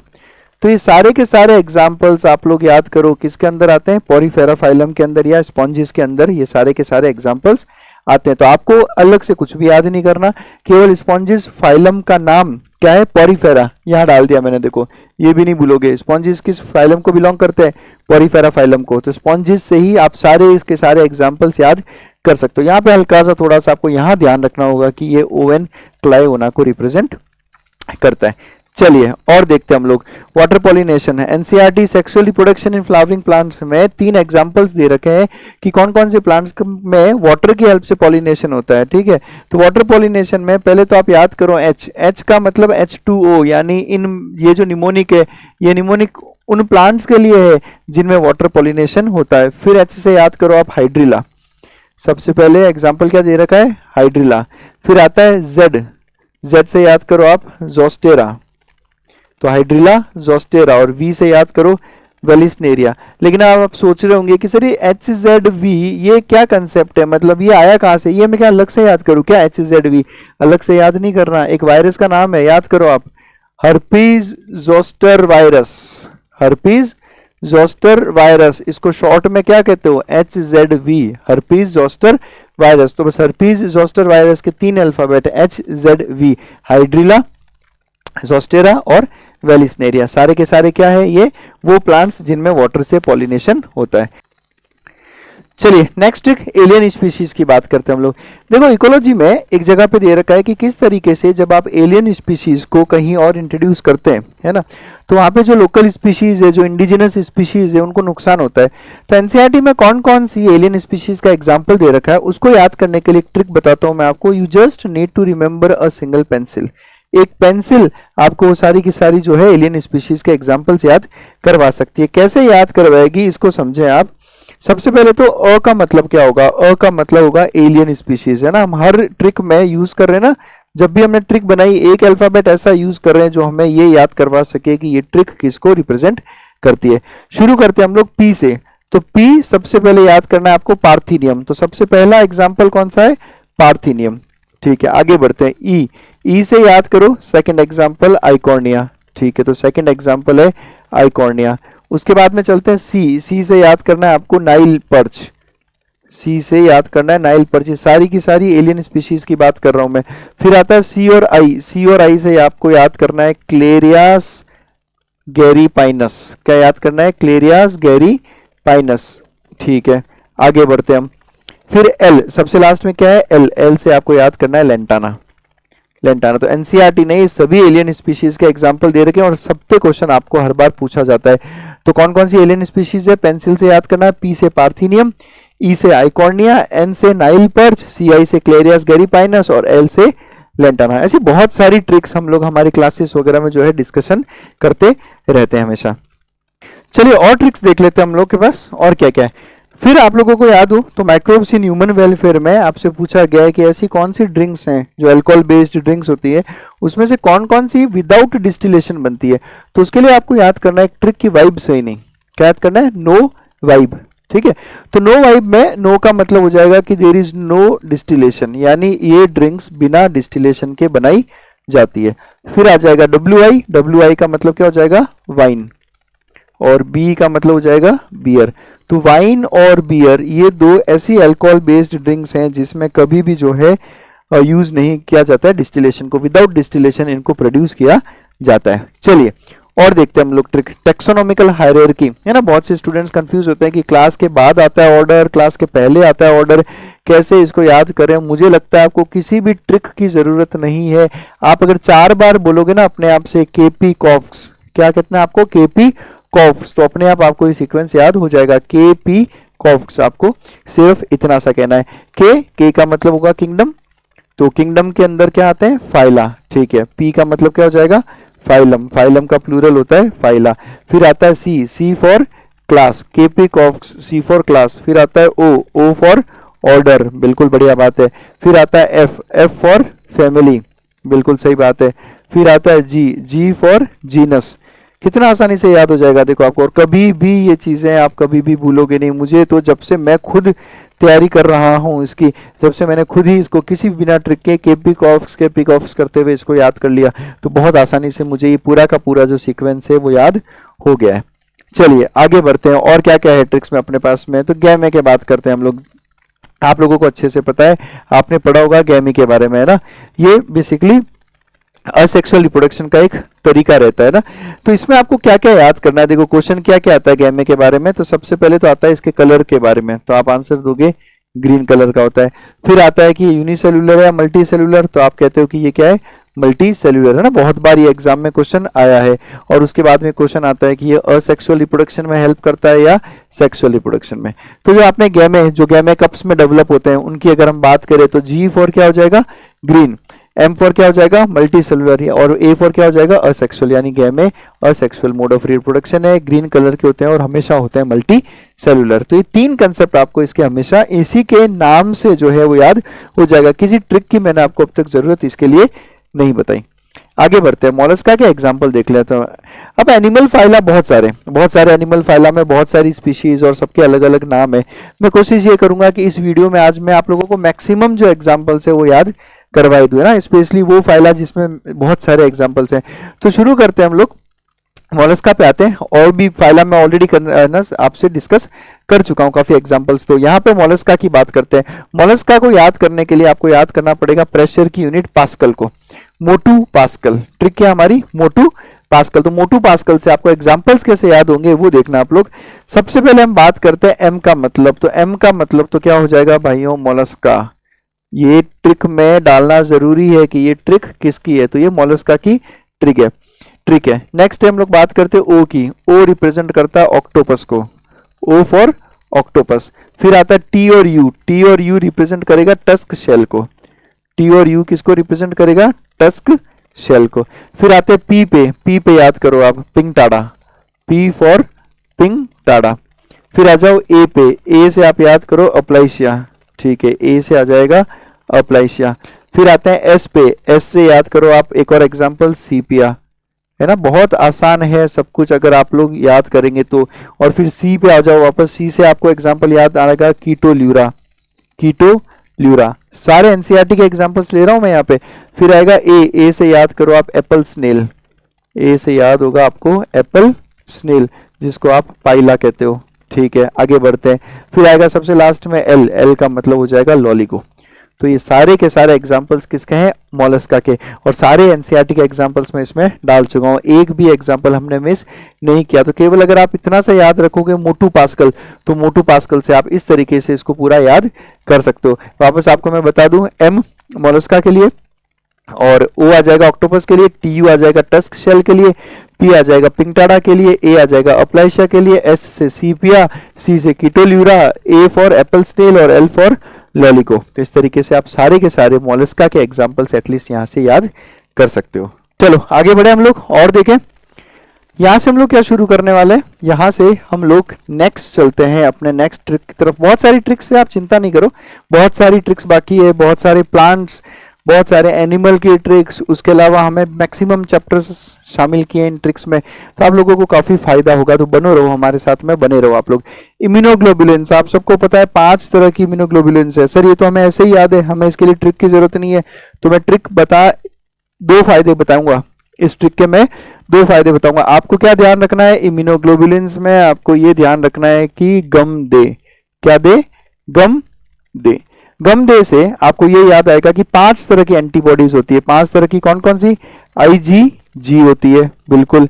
IgA होती है, IgM होती है, ये सीधा सीधा नाम दिख रहा है आपको, IgD होती है और लास्ट में होती है IgE। ये तो हो गई आपकी 5 तरह की एंटीबॉडीज। लेकिन आपने क्यों याद किया गमदे? आपने गमदे याद करने से इसका सीक्वेंस ये याद कर लिया कि कौन सबसे ज्यादा है और कौन सबसे कम। ध्यान रखना, सबसे ज्यादा कौन सी एंटीबॉडी होती है? IgG, उसके बाद IgA, उसके बाद IgM, उसके बाद IgD और उसके बाद में IgE। गमदे, गमदे से आपको ना केवल 5 एग्जाम्पल्स, 5 टाइप्स ऑफ एंटीबॉडीज याद होगी, बल्कि इनका सीक्वेंस भी याद हो जाएगा ज्यादा से कम की तरफ। सबसे ज्यादा G, उसके बाद A, फिर M, फिर D और E, यानी लीस्ट एबंडेंट एंटीबॉडी कौन सी है? IgE और मोस्ट एबंडेंट IgG। है ना कमाल की ट्रिक? आपको 2 चीजें एक सिंगल ट्रिक में मैंने याद करवा दी। चलो, एक्सॉन्स वर्सेस इंट्रॉन्स। बहुत कंफ्यूज करते हैं कि सर एक्सॉन्स कौन से, इंट्रॉन्स कौन से। देखो बहुत सिंपल है, बहुत सिंपल है, आपको अच्छे से पता है। EX, एक्सॉन में जो EX का मतलब होता है ना बच्चों, इसका मतलब होता है कि वो अपने आप को क्या कर रहे हैं? एक्सप्रेस कर रहे हैं, है ना। mRNA का वो पार्ट जो पॉलीपेप्टाइड में कन्वर्ट होगा, जो अपने आप को एक्सप्रेस करेगा, वो क्या कहलाएगा? एक्सॉन। कुछ भी याद नहीं करना, EX for exon, EX for express. यानी आप तो सिर्फ इतना सा क्या बोलो कि एक्सॉन्स एक्सप्रेस, एक्सॉन्स एक्सप्रेस। फिर आता है इंट्रॉन्स। इंट्रॉन्स में भी INT, INT का मतलब होता है इंटरवीन। INT से क्या याद करोगे आप? इंटरवीन। यानी कि सिंपली आज से आप ऐसा बोलो, exons express, introns intervene. Exons express, introns intervene, है ना। एक्सॉन्स एक्सप्रेस करते हैं अपने आप को और इंट्रॉन्स केवल इंटरवीन करते हैं, अपने आप को कभी भी एक्सप्रेस नहीं करते। इसलिए आप देखो जब mRNA का मैच्योरेशन होता है तो स्प्लाइसिंग होती है, और स्प्लाइसिंग करके हम किसे हटा लेंगे? जो एक्सप्रेस नहीं कर रहा, जो इंटरवीन कर रहा है। तो इंट्रॉन्स को निकाल लेते हैं और जो एक्सॉन्स बच गए उन सभी एक्सॉन्स को आप लाइगेज की हेल्प से जोड़ देते हो, तब जाकर बनता है मैच्योर mRNA। ठीक है, तो इस तरीके से आप एक्सॉन्स और इंट्रॉन्स को हमेशा याद कर पाओगे। आगे बढ़ते हैं, फाइकोमाइसिटीज का एग्जाम्पल देखते हैं। ठीक है, सबसे पहले तो एक और बता देता हूं मैं आपको कि कैसे आप फंगाई की 4 अलग अलग ग्रुप से याद कर सकते हो। तो पहले तो उसका भी मैं एक तरीका बता देता हूं आपको। आप याद करो पापड़। क्या याद करना है आपको? पापड़। पापड़ से रिजेंबल करता है ना वर्ड पापड़, जैसे पापड़ वैसे ही पापड़, पापड़ याद करना है आपको। पापड़ से आपको क्या याद आएगा? पापड़ से आपको याद आएगा सबसे पहले तो फाइकोमाइसिटीज। ठीक है, सबसे पहले फाइकोमाइसिटीज, उसके बाद ए फॉर एस्कोमाइसिटीज, ये लो आप नेक्स्ट एस्कोमाइसिटीज। उसके बाद में क्या आएगा? बी फॉर बेसिडियोमाइसिटीज, ये हो जाएगा बेसिडियोमाइसिटीज। तो एक से मैंने आपको यहाँ पर 2 ट्रिक बता दी आपको कि एक तो आप याद कर लो फंगाई में कौन कौन सी क्लासेस है, और डी क्या हो जाएगी? ड्यूटेरोमाइसिटीज। यही है 4। पाबड़ याद करना है आपको। क्या याद करना है? पाबड़, फाइकोमाइसिटीज, एस्कोमाइसिटीज, बेसिडियोमाइसिटीज और ड्यूटेरोमाइसिटीज। इससे तो मैंने आपको फंगाई की वो 4 क्लासेस याद करा दी। अब मैं आपको फाइकोमाइसिटीज के एग्जांपल से याद करा लेता हूं। चलो, आपको क्या याद रखना है? रैंप। रैंप पता ही होगा आपको। फाइकोमाइसिटीज के एग्जांपल से याद करने के लिए आपको केवल रैंप को याद करना है। देखो कैसे कैसे आएगा फाइकोमाइसिटीज का एग्जांपल। रैंप से आपको याद, आर से आपको याद करना है राइजोपस, आर से राइजोपस। ठीक है, फिर आता है ए फॉर आएगा आपका एल्ब्यूगो। तो सेकंड एग्जांपल क्या हो गया? ए फॉर एल्ब्यूगो। नेक्स्ट बढ़ते हैं एम की तरफ। एम से याद करो आप म्यूकर, और एफ से पी से याद करो फाइकोमाइसिटीज। यानी फाइकोमाइसिटीज के 3 एग्जांपल्स जो एनसीईआरटी ने दिए, R for Rhizopus, A for Albugo, M for Mucor. कैसे याद होगा आपको? रैंप से। और 4 क्लासेस कैसे याद होगी? पाबड़ से, फाइकोमाइसिटीज, एस्कोमाइसिटीज, बेसिडियोमाइसिटीज और ड्यूटेरोमाइसिटीज। तो इस तरीके से आप पहले तो फंगाई के डिफरेंट ग्रुप्स याद भी कर लिए और प्लस फाइकोमाइसिटीज का एग्जाम्पल भी आपको याद करवा दिया। फिर बहुत से बच्चे भूल जाते हैं कि सर राइट लंग में कितने लोब्स हैं और लेफ्ट लंग में कितने लोब्स हैं। बहुत आसान है। देखो, आप राइट को जब हिंदी में लिखोगे, राइट को जब आप लिखोगे हिंदी में, तो कितने अल्फाबेट यूज किए आपने? 3। तो राइट में कितने लोब्स होंगे? 3। ठीक है, राइट लंग में कितने लोब होंगे? आपको राइट को हिंदी में लिखना है तो 3 हो जाएंगे। बहुत सिंपल सी ट्रिक है, बहुत ही सिंपल सी ट्रिक है। लेफ्ट में कितने हो जाएंगे? 2 लोब्स, है ना। जब आप लेफ्ट लिखते हो तो आप बेसिकली फ आधा है ना वहां पे, तो फ आधा है, तो आप ऐसे लिखोगे इसको। तो लेफ्ट में कितने लोब्स हैं? 2 लोब्स हैं। राइट में कितने लोब्स हैं? 3 लोब्स हैं। ठीक है, तो इस तरीके से आप नंबर ऑफ लूप्स याद कर सकते हो। नेक्स्ट चलते हैं हम लोग सोलेनेसी फैमिली। सोलेनेसी फैमिलीज में आपको सिर्फ याद करना है एमबीबीएस पोटैटो। क्या याद करना है? MBBS potato. अब ये ट्रिक देखना आप लोग, एमबीबीएस पोटैटो। सबसे पहले तो आप देखना है आपको कि पोटैटो खुद एग्जाम्पल किसका है? सोलेनेसी से। अब हम लोग इस एक ट्रिक से यानी एमबीबीएस पोटैटो से ना केवल इनके एग्जाम्पल्स, ना केवल इनके एग्जाम्पल्स, बाकी पूरी की पूरी फैमिली के करेक्टर्स, पूरी सोलेनेसी फैमिली के करेक्टर मैं आपको याद करवा दूंगा इस एमबीबीएस पोटैटो नाम के एक ट्रिक से। चलो शुरू करते हैं हम लोग। एमबीबीएस पोटैटो कैसे हम लोगों को याद दिलाएगा सब कुछ। देखो सबसे पहले मैं आपको इससे कौन कौन से एग्जाम्पल्स आपको याद करने हैं वो मैं बता देता हूं आपको। मैं एग्जाम्पल्स को ना इधर सीक्वेंस में लिख रहा हूं यहाँ पे, क्यों? क्योंकि मुझे इससे और भी काफी कुछ डिराइव करना है, तो सब मिक्स ना हो जाए इसके लिए शुरू करूंगा। देखो सबसे पहले देखो सबसे पहला एग्जाम्पल तो साफ साफ सामने ही लिखा है आपका एमबीबीएस पोटैटो, यानी सबसे पहला जो इसका एग्जाम्पल है वो कौन सा है?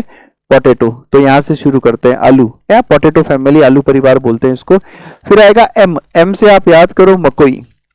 एम से याद करना है आपको मकोई। मकोई भी मैं बता देता हूं आपको, सोलेनम निग्रम इसका नाम है। सोलेनम निग्रम इज मकोई, ठीक है। पोटैटो, पोटैटो याद होगा आपको सोलेनम ट्यूबरोसम, तो ये हो जाएगा सोलेनम ट्यूबरोसम। मैंने क्या कहा? एमबीबीएस पोटैटो से केवल एग्जांपल्स याद नहीं होंगे आपको, एग्जांपल्स के साथ साथ में काफी करेक्टर्स भी याद करवाऊंगा। फिर आएगा बी से याद करो आप ब्रिंजल, बैंगन इसका एग्जांपल है ना। फिर आप याद करो फोर्थ एग्जांपल है इसका बेलाडोना, याद करो आप belladonna. B for belladonna, MBBS चल रहा है ना, एमबीबीएस। पोटैटो तो आ गया पहला, फिर एम फॉर मकोई, बी फॉर ब्रिंजल, फिर नेक्स्ट बी है बेलाडोना।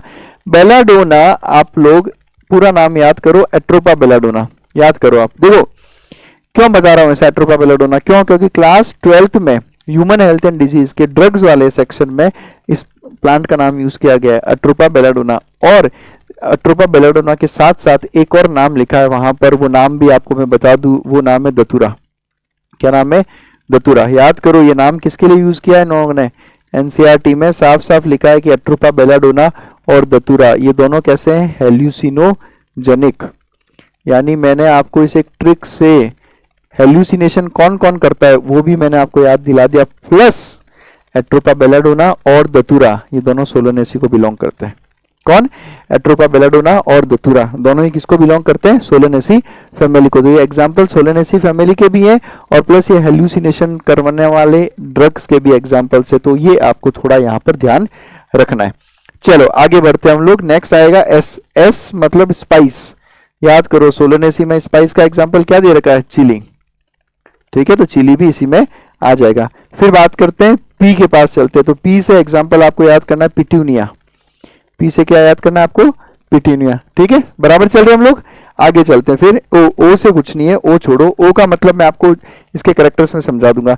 फिर आएगा टी से आपको याद करना है टोमेटो, टमाटर।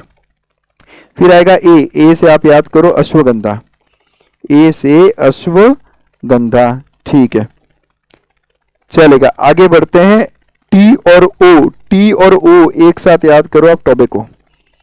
टी और ओ का मतलब क्या है? टोबैको। हम ऐसे ही पढ़ते हैं, ये जो हमारी ऑफलाइन सेंटर्स चलती है ना अजमेर में, जयपुर में, वहां पे हम लोग इसी तरीके से बायोलॉजी सारी ट्रिक्स से लेकर मैक्सिमम चीजें आपको ट्रिक्स में ही याद करवा देंगे। और हमारा जो ऑनलाइन क्लासेस चलती है विश्वास बैच, वो भी हम लोग सब इसी तरीके से ऑनलाइन ट्रिक्स से और जो कंसेप्ट बेस्ड है ना बहुत अच्छे तरीके से हम लोग सारी स्टडी करते रहते हैं। तो ये सारे एग्जाम्पल्स थे, एक बार वापस बता दूं। पहला एग्जाम्पल तो आपके सामने ही लिखवा दिया हमने, एमबीबीएस पोटैटो यानी पोटैटो पहला एग्जाम्पल। फिर एम से मकोई, बी से ब्रिंजल, बी से बेलाडोना, बेलाडोना का पूरा नाम एट्रोपा बेलाडोना, बेलाडोना से आपको दतुरा भी याद आएगा। इन दोनों में दो चीजें याद रखनी है कि बेलाडोना और दतुरा दोनों एक तो सोलोनेसी को बिलोंग करते हैं, प्लस दतुरा हेल्यूसिनोजेनिक है यानी कि हेल्यूसिनेशंस प्रोड्यूस करता है। फिर एस फॉर स्पाइस, स्पाइस में एग्जांपल किसका दे रखा है? चिली का। फिर पी फॉर पिट्यूनिया, फिर T for tomato, A for ashwagandha और टीओ फॉर टोबैको। ये सारे के सारे एग्जांपल्स किसके हैं? आपके सोलेनेसी फैमिली के। तो आई होप आप लोगों को एग्जांपल्स याद हुए होंगे। अब हम चलते हैं कि हम लोग और क्या याद कर सकते हैं इस ट्रिक से। इस ट्रिक से मैं और क्या क्या याद करवा सकता हूं आपको। देखो बी का मतलब होगा यहाँ पे बेरी। याद करो सोलेनेसी में जो फ्रूट होता है वो कौन सा होता है? तो वहां लिखा है या तो बेरी होगा या फिर क्या होगा? कैप्सूल। इस बी से आपको याद हो जाएगा। आगे बढ़ते हैं हम लोग। एस और पी, क्या वर्ड है? एस और पी। एस और पी से याद करोगे आप सुपीरियर, क्या याद करोगे? सुपीरियर। और ओ से याद करोगे ओवरी, यानी कि इसमें ओवरी कैसी होगी? Superior ovary, SPO superior ovary, SPO मतलब सुपीरियर ओवरी। आगे चलते हम, इस P का एक बार और फायदा उठाते हैं हम लोग। इस P से आपको एक और चीज याद करनी है, P फॉर 5। क्या याद करना है? P for 5। 5 क्या? 5 क्या? इस फैमिली में फ्लावर्स में 5 होते हैं सेपल्स, 5 होते हैं पेटल्स और 5 होते हैं स्टेमन्स। अभी आप देखना, मैं थोड़ी देर में इस एक सिंगल ट्रिक से आपको इसका पूरा फ्लोरल फॉर्मूला याद करवा दूंगा। केवल एमबीबीएस पोटैटो से ना, केवल एग्जांपल्स, बाकी फैमिली के कैरेक्टर्स और साथ साथ में उसका फ्लोरल फॉर्मूला सब याद हो जाएगा केवल और केवल इस पोटैटो से जिसने एमबीबीएस कर रखी है। तो P फॉर 5, देखो पहले तो SPO सुपीरियर ओवरी, फिर P का मतलब 5। 5 क्या? सेपल्स, 5 पेटल्स और 5 स्टेमन्स। चलिएगा, बढ़ेगा, आगे बढ़ते हैं हम लोग और देखते हैं हमें क्या क्या यहाँ से समझ में आ रहा है। नेक्स्ट आएगा T। T से आपको याद करना है 2 कार्पल्स। T से क्या याद करना है? 2 कार्पल्स, यानी कि कार्पल्स कितने इसके पास में? 2 हैं। चलेगा, और आगे बढ़ते हैं। नेक्स्ट आएगा सबसे इंपॉर्टेंट A। A हमें बहुत कुछ सिखाएगा। A आज हमें यहाँ पर बहुत कुछ सिखाएगा। क्या क्या सिखाएगा A? याद करवाता हूं मैं तुम्हें। देखो, सबसे पहले तो प्लेसेंटेशन कैसा है इसमें, तो आप कहोगे A फॉर एक्साइल, ठीक है। फिर पूछेंगे बताओ एक्टिनोमॉर्फिक या जाइगोमॉर्फिक, तो आप कहोगे A फॉर एक्टिनोमॉर्फिक। फिर आपसे पूछेंगे एस्टिवेशन कैसा है, तो आप कहोगे A फॉर ऑल्टरनेट। यानी इस A से आपको इसके 3 कैरेक्टर्स याद हो गए। क्या? कि प्रेजेंटेशन कैसा है? एक्साइल। प्रेजेंटेशन कैसा है? एक्साइल। फ्लावर खुद कैसा है? सिमेट्री कैसी है इसकी? सिमेट्री है इसकी एक्टिनोमॉर्फिक।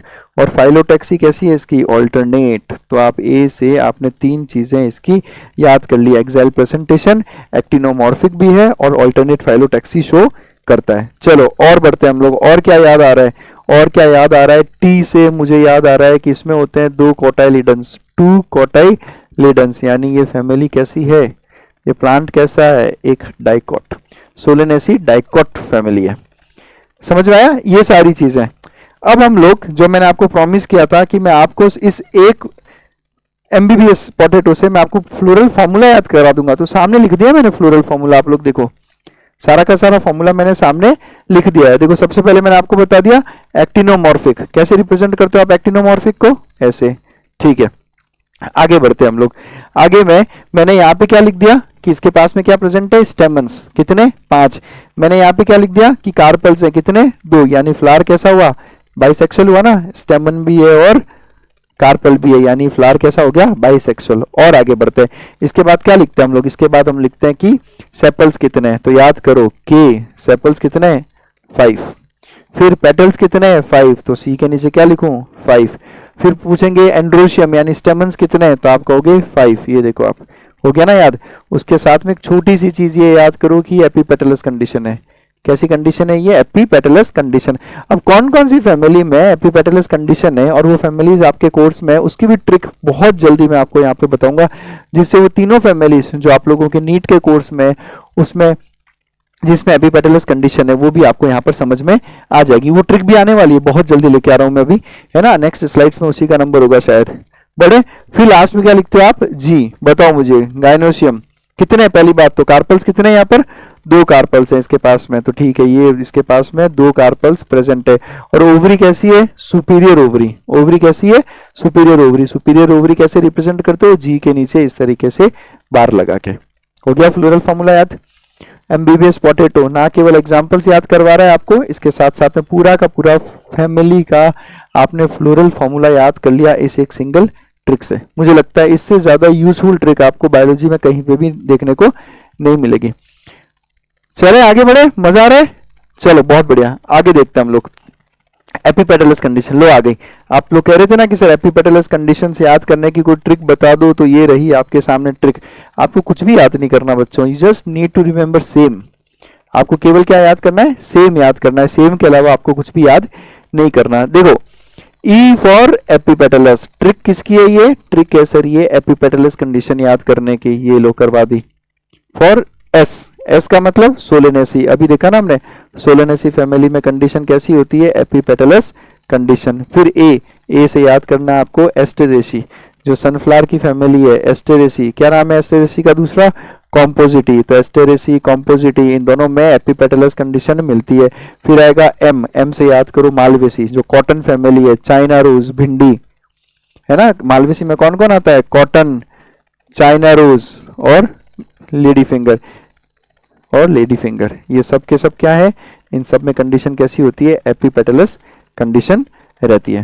क्लियर है बिल्कुल? तो ये एपिपेटलस कंडीशन याद करने का जो है वो ट्रिक आप लोगों के सामने। ट्रिक मालवेसी फैमिली, सोलोनेसी कंप्लीट किया, मालवेसी पे आते हैं। मालवेसी फैमिली के एग्जाम्पल्स जो तुम्हें याद करने चाहिए, और प्लस उससे रिलेटेड कुछ चीजें मैं आपको यहाँ पे बता देता हूँ। यहाँ इंपॉर्टेंस क्या आएगा मालवेसी फैमिली का, ये देखना आप लोग कि देखो मालवेसी फैमिली का एक एग्जाम्पल है चाइना रोज, मालवेसी का एक एग्जाम्पल है चाइना रोज।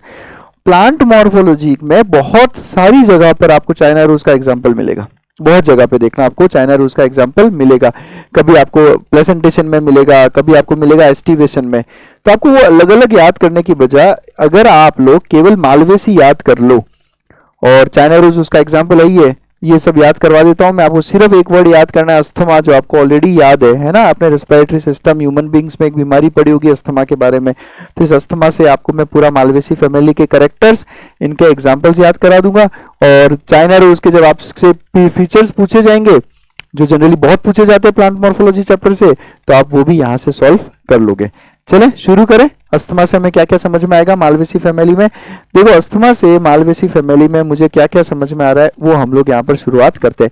सबसे पहले तो एम ए। अस्थमा में जो एम ए है इसका मतलब है मालवेसी, इसका मतलब क्या है? मालवेसी। तो इस ट्रिक से आपको ये याद हो जाएगा एम ए से कि ये मालवेसी फैमिली, जो भी मैं ये चीजें बता रहा हूँ सारी की सारी मालवेसी फैमिली की है। फिर आएगा ए से शुरुआत करते हैं, ऑल्टरनेट फाइलोटैक्सी। कैसी फाइलोटैक्सी है इसके पास? Alternate phyllotaxy. अब आप जाके प्लांट मॉर्फोलॉजी में ऑल्टरनेट फाइलोटैक्सी में देखना क्या एग्जांपल्स लिखे होंगे आपको, मालवेसी का ही एग्जांपल है।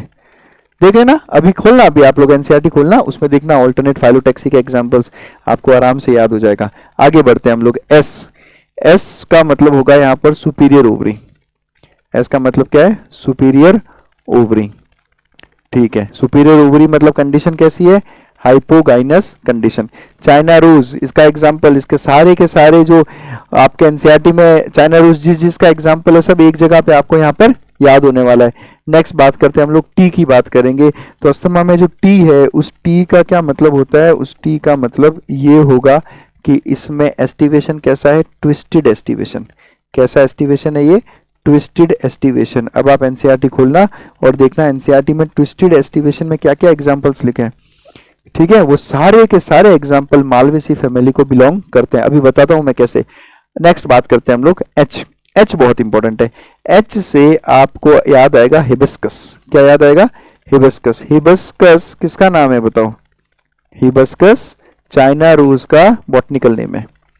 हिबिस्कस चाइना रोज का बॉटनिकल नेम है, ये आपको याद रखना है। ठीक है, तो हिबिस्कस यानी कि चाइना रोज लिख दो इसके आगे, हिबिस्कस इज चाइना रोज। ठीक है, तो पहला एग्जाम्पल तो मालवेसी फैमिली का क्या है? हिबिस्कस।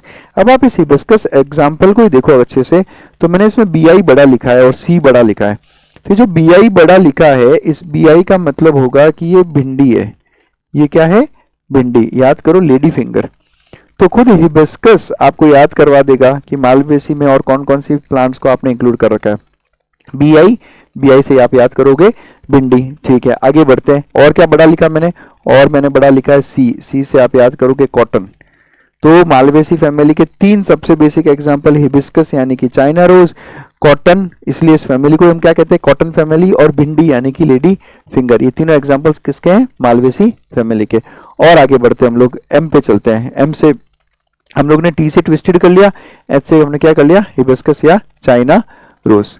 और आगे बढ़ते हैं हम लोग, एम पे आते हैं हम लोग। तो एम से आपको क्या याद रखना है? एम से आपको याद रखना है कि ये मोनो अडल्फस कंडीशन शो करता है। कैसी कंडीशन?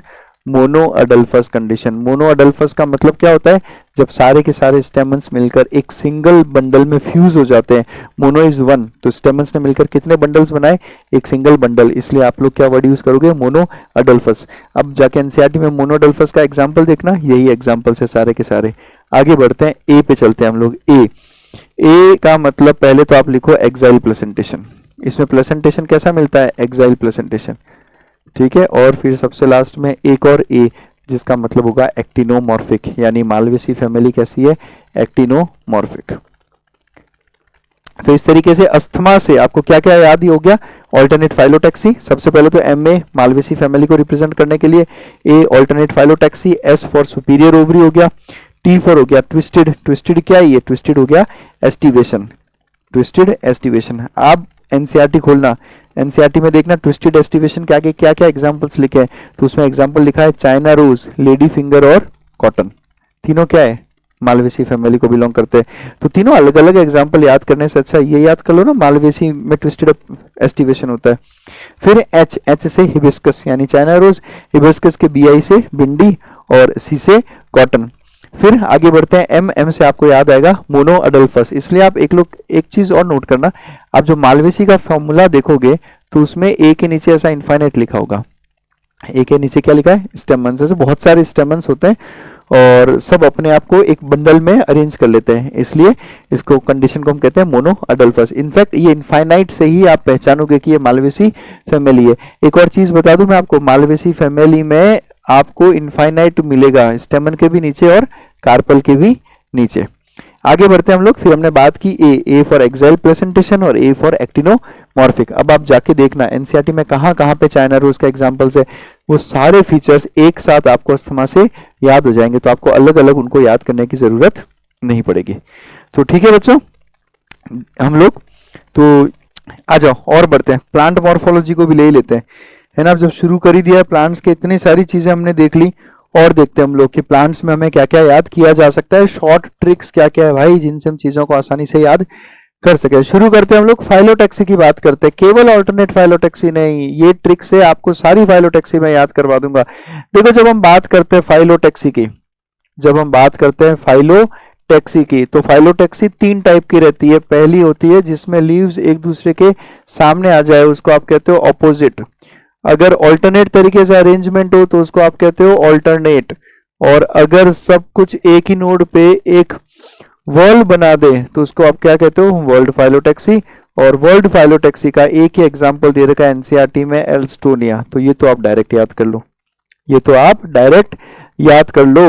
वर्ल्ड का एग्जांपल क्या है, एल्स्टोनिया। बच गई कौन सी, ऑपोजिट और ऑल्टरनेट, ये मैं अभी आपको याद करा देता हूं। यहां देखो आप लोग, ऑपोजिट और ऑल्टरनेट। पहले ट्रिक का नाम क्या है, ट्रिक का नाम है जीओसी मस्का। जीओसी क्या होता है, general organic chemistry. General organic chemistry बहुत ही मस्का सब्जेक्ट है, बहुत ही बढ़िया सब्जेक्ट है। मस्का समझते हो ना तुम लोग, बटर के जैसा मस्का है बिल्कुल। जनरल ऑर्गेनिक केमिस्ट्री क्या है, मस्का। कैसे देखते हैं हम लोग, ओ से आपको याद करना है ऑपोजिट, यानी कि मैं एग्जांपल जीओसी से आपको क्या याद करवाने वाला हूं, ऑपोजिट फाइलोटैक्सी के। फिर आएगा जी, जी से आप याद करो गुआवा, यानी ऑपोजिट फाइलोटैक्सी का पहला एग्जांपल है गुआवा और सेकंड एग्जांपल है कैलोट्रोपिस। सिर्फ एनसीईआरटी के ही एग्जांपल्स याद करवाऊंगा। GOC, G for guava, O for opposite, C for calotropis. ये एग्जांपल्स किसके हैं आपके एनसीईआरटी में, ऑपोजिट फाइलोटैक्सी के। आगे बढ़ो आप, मस्का की बात करते हैं। मस्का में ए का मतलब क्या है, ए का मतलब है ऑल्टरनेट फाइलोटैक्सी, यानी मैं अब आपको एग्जांपल्स बताऊंगा किसके, ऑल्टरनेट फाइलोटैक्सी के। एमयू, एमयू से आपको याद करना है मस्टर्ड। तो पहला एग्जांपल जो एनसीईआरटी ने दिया है ऑल्टरनेट फाइलोटैक्सी में, वो दिया मस्टर्ड। फिर आएगा एस, एस से याद करो आप सनफ्लावर, एस से क्या याद करो, सनफ्लावर, ये इसका सेकंड एग्जांपल हो गया। और फिर लास्ट में आएगा आपके सी, सी से आपको एग्जांपल कौन सा याद करना है, मस्टर्ड, सनफ्लावर और चाइना रोज। ये तीनों एग्जांपल्स किसके हैं, ऑल्टरनेट फाइलोटैक्सी के। क्लियर, मस्टर्ड, सनफ्लावर और चाइना रोज, ये तीनों एग्जांपल किसके हैं, ऑल्टरनेट फाइलोटैक्सी के।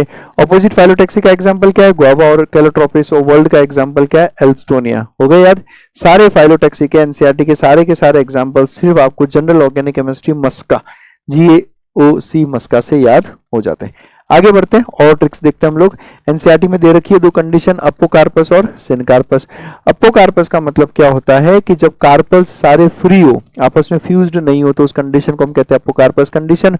और उसके एग्जांपल्स देखो, याद करने का तरीका क्या है। अगर आपको अपोकार्पस एग्जांपल के याद, अगर आपको एग्जाम में अपोकार्पस के एग्जांपल्स पूछ ले तो आप वहीं बैठ के रो दो, रो लो, आप क्या कर दो, रो लो आप, अगर आप वहां पे रो लोगे तो आपको अपने आप याद आएगा कि रो का मतलब होता है रोज, एलओ का मतलब होता है lotus, rolo rose and lotus, और एपी का मतलब होता है अपोकार्पस। इतना आसान था। अपोकार्पस का एग्जाम्पल से आप रो लो आप, रोज, लोटस, अपोकार्पस। चलो आगे बढ़ते हैं। ड्रूप, ड्रूप एक टाइप का फ्रूट है, सबको पता है, और एनसीईआरटी ने ड्रूप के दो ही एग्जाम्पल दे रखे हैं। कौन कौन से? कोमा, कौन से? कोमा। ये एग्जाम्पल्स ऐसी चीजें हैं ना जो पेशेंट को कभी रुला रही है, स्टूडेंट्स को कभी रुला रही है। अपोकार्पस का एग्जाम्पल आ रहे हैं तो आप रो देते हो, रो लो आप, और ड्रूप के एग्जाम्पल सुन के तो आप कहाँ चले जाओगे? कोमा में। इसलिए कोमा से आप याद करना, सीओ कोकोनट और एमए मैंगो। कोकोनट और मैंगो दोनों क्या है? ड्रूप के एग्जाम्पल है। क्लियर है बिल्कुल? कोमा में चले जाना, कभी रो लेना तो कभी कोमा में चले जाना आप लोग। आगे बढ़ो हम लोग। ग्लाइकोलाइसिस। अभी ग्लाइकोलाइसिस में क्या करना है? ग्लाइकोलाइसिस में बच्चे पूछते हैं कि सर कैसे याद करें, कहाँ एटीपी बनता है, कहाँ एटीपी टूटता है, कहाँ NADH2 का फॉर्मेशन होता है। नहीं याद रहता। क्वेश्चन ही यही आता है एटीपी में, एटीपी क्वेश्चन ही यही आता है ग्लाइकोलाइसिस में कि एटीपी कहाँ बनता है, एटीपी कहाँ टूटता है, और NADH2 का फॉर्मेशन कहाँ होता है। बहुत आसान है, बहुत आसान, कुछ भी नहीं करना है आपको, केवल सबस्ट्रेट देखना है और प्रोडक्ट देखना है। देखो मैं कैसे सिखा रहा हूं यहाँ पे। हमने जब शुरुआत की तो तुम कह रहे हो कि ग्लूकोज, ग्लूकोज से क्या बन रहा है? Glucose 6 phosphate. चेंज क्या आया? ग्लूकोज पे आके एक फॉस्फेट जुड़ गया। ग्लूकोज से क्या बना? ग्लूकोज 6 फॉस्फेट, यानी ग्लूकोज पे आके एक फॉस्फेट जुड़ गया, तभी क्या बना? Glucose 6 phosphate. एक फॉस्फेट आया, फॉस्फेट कहां से आएगा? फॉस्फेट आएगा एटीपी के ब्रेकडाउन से। आप देखो एक बार मेरी इस बात को समझो, याद करने का तरीका बता रहा हूं मैं आपको। एटीपी, एटीपी का जब ब्रेकडाउन होता है तो बनता है एडीपी और इनऑर्गेनिक फॉस्फेट। तो जब एटीपी का ब्रेकडाउन हुआ तो एक इनऑर्गेनिक फॉस्फेट रिलीज हुआ, ये इनऑर्गेनिक फॉस्फेट यहां जाकर बाइंड हो गया, तो जब यहां पे जाके बाइंड होगा तो ग्लूकोज क्या बन जाएगा? Glucose 6 phosphate. तो आप तो उस प्रोडक्ट देखो, अगर प्रोडक्ट में एक फॉस्फेट आके ऐड हो रहा है तो वो फॉस्फेट एटीपी से आया होगा, तो वो उसी स्टेप पर एटीपी कंज्यूम होगा। और देखते कहां पर? ये देखो फ्रक्टोज 6 फॉस्फेट, ये क्या? फ्रक्टोज 1,6 बिसफॉस्फेट, यानी एक फॉस्फेट आकर जुड़ा है यहाँ पे। कहां से आया? एटीपी के ब्रेकडाउन से, एटीपी के ब्रेकडाउन से। अब अगर अगली बार आपसे एग्जाम में पूछा जाए कि बताओ ग्लाइकोलाइसिस में एटीपी कहां पे यूज होता है, तो आप क्या कहोगे? आप केवल देखोगे रिएक्शन का प्रोडक्ट में कोई फॉस्फेट जुड़ा है क्या, तो अगर वो फॉस्फेट जुड़ा है तो वो एटीपी से ही आया होगा। रटने की जरूरत नहीं होती, रटने की जरूरत नहीं होती। आप देख लो यहाँ पे एटीपी टूटा, फॉस्फेट आकर सबस्ट्रेट को जुड़ गया, बन गया ग्लूकोज 6 फॉस्फेट। यहाँ एटीपी टूटा, फ्रक्टोज आकर, सॉरी फॉस्फेट आकर यहाँ जुड़ गया, क्या बन गया? Fructose 1,6 bisphosphate. इसका उल्टा कर लेना जब एटीपी बनेगा तब। देखो कैसे, यहाँ क्या आपके सामने 1,3 बिसफॉस्फोग्लिसरिक एसिड, 1,3 बिसफॉस्फोग्लिसरिक एसिड से क्या बन गया? 3 फॉस्फोग्लिसरिक एसिड। 1,3 बिसफॉस्फोग्लिसरिक एसिड का क्या मतलब है कि कार्बन नंबर 1 और 3 पे फॉस्फेट जुड़ा है। 3 फॉस्फोग्लिसरिक एसिड मतलब कार्बन नंबर 3 पे फॉस्फेट जुड़ा है। एक फॉस्फेट कहाँ गया? जो एक फॉस्फेट यहां से रिलीज हुआ वो जाकर एडीपी से जुड़ गया और क्या बन गया? एटीपी। यानी जहां पर एटीपी का फॉर्मेशन होता है वहां पे प्रोडक्ट में एक फॉस्फेट कम हो जाता है।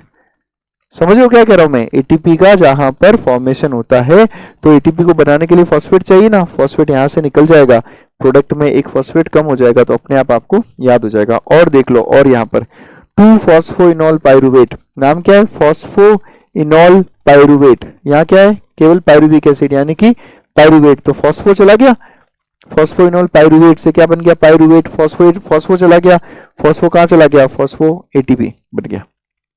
तो जहां पर प्रोडक्ट में फॉस्फेट जुड़ रहा है वहां कहोगे कि एटीपी कंज्यूम हो रहा है, तो वही तो फॉस्फेट दे रहा है। और जहां पर प्रोडक्ट में फॉस्फेट नहीं है तो फॉस्फेट कहां चला गया? एडीपी ने ले लिया और क्या बना दिया? एटीपी। तो बस इतना आसान है, आपको कुछ भी याद नहीं करना कि कहाँ एटीपी बनता है और कहाँ एटीपी का ब्रेकडाउन होता है। फिर आता है कि सर NADH2 भी याद करवा दो, NADH2 कहाँ पे बनेगा? तो ये भी आसान है याद करना। ये लो देखो, सिंपल सी बात बताओ मुझे, सिंपल सी बात बताओ, जब NAD से NADH2 बना, जब NAD से NADH2 बना, तो आप केमिस्ट्री पॉइंट ऑफ व्यू से सोचो, क्या ये रिडक्शन है? बिल्कुल, ये क्या है? रिडक्शन। हाइड्रोजन आके जुड़ा है ना इस पे, NAD पे हाइड्रोजन जुड़ गया, यानी NAD का क्या हुआ है? रिडक्शन हुआ है। बिल्कुल सही बात है। अब आप देखो यहाँ पर, अगर किसी रिएक्शन में एक का रिडक्शन होता है तो दूसरे का क्या होता है? ऑक्सीडेशन। यानी कि जहां पे भी NaDH2 फॉर्म होता है उस रिएक्शन में उस सबस्ट्रेट का होगा ऑक्सीडेशन। सबस्ट्रेट का क्या होगा? ऑक्सीडेशन। अब आप यहां देखो ध्यान से, ये क्या है? Glyceraldehyde 3 phosphate. क्या है ये? Glyceraldehyde 3 phosphate. प्रोडक्ट क्या है? Glyceric acid. ग्लिसरॉल्डिहाइड क्या है? ग्लिसरॉल्डिहाइड एक एल्डिहाइड, एक एल्डिहाइड, उससे क्या बना? ग्लिसरिक एसिड, एक एसिड। याद करो केमिस्ट्री के अंदर एल्डिहाइड से एसिड बनाते हो तो क्या होता है? ऑक्सीडेशन। तो जब इस रिएक्शन में सबस्ट्रेट का करवा रहे हो ऑक्सीडेशन, सबस्ट्रेट का क्या करवा रहे हो? ऑक्सीडेशन, तो इसका होगा ना रिडक्शन। सही बात है ना? इसका ऑक्सीडेशन हुआ, ऑक्सीडेशन हुआ मतलब हाइड्रोजन निकला ना इसमें से, वो हाइड्रोजन यहां जुड़ गया और इसका क्या करवा दिया? रिडक्शन। और पूरे ग्लाइकोलाइसिस में आप देख लो केवल एक ही जगह पे है जहां पर ऑक्सीडेशन आप लोग करते हो, और वही जगह पे NaDH2 का फॉर्मेशन होता है। तो रटना नहीं होता, जब एल्डिहाइड से एसिड बनेगा यानी ऑक्सीडेशन होगा तो अपने आप NAD का रिडक्शन होगा, NaDH2 का फॉर्मेशन हो जाएगा। तो आई होप आप लोगों को ये ट्रिक्स पसंद आ रहे होंगे, ठीक है, अच्छा लग रहा होगा आप लोगों को ये सब देख के। इस तरह की और भी बहुत सारी ट्रिक्स और प्लस बायोलॉजी, फिजिक्स, केमिस्ट्री पढ़ने का एक बहुत आसान तरीका हम लोग यूज करते हैं हमारे विश्वास बैच में। और नीट 2026 की अगर आप तैयारी कर रहे हो तो ऑलरेडी हम लोग बैच लॉन्च कर चुके हैं। अगर आप ऑफलाइन जुड़ना चाहते हो हमारे साथ में तो हमारे 2 सेंटर्स अजमेर और जयपुर में आप हमारे साथ में ऑफलाइन जुड़ सकते हो। और अगर आप लोग इन 2 सिटीज के अलावा हमसे ऑनलाइन भी जुड़ना चाहते हैं तो हमारा इंडिया का सबसे इकोनॉमिकल बैच है, ये इंडिया का सबसे इकोनॉमिकल बैच है और केवल 4,499 रुपए में आपको बस कूपन कोड यूज करना है 0 to hero। इस कूपन कोड को यूज करके आप ये जो 9,000 का कोर्स है केवल आपको 4,499 में इजीली अवेलेबल हो जाएगा। फिजिक्स हो, केमिस्ट्री हो या बायोलॉजी, बहुत आसान तरीके से किस तरीके से उन्हें समझें, चीजों को अच्छे से आप ग्रास्प करें और नीट में बेहतर परफॉर्म करें, ये सब हम लोग हमारे यहाँ विश्वास बैच में देखते हैं। इंडिया की जो टॉप मोस्ट फैकल्टी है चाहे किसी भी सब्जेक्ट में वो हमारे साथ में जुड़ी हुई है। तो आज ही इस नंबर पे रजिस्टर करें, कॉल करें, व्हाट्सएप करें फर्दर डिटेल्स के लिए। और नीट काका जेईई ऐप को डाउनलोड कर ले, वहां पे आपको इससे रिलेटेड सारी की सारी जितनी भी डिटेल्स है वहां पर मिल जाएगी। Thank you very much.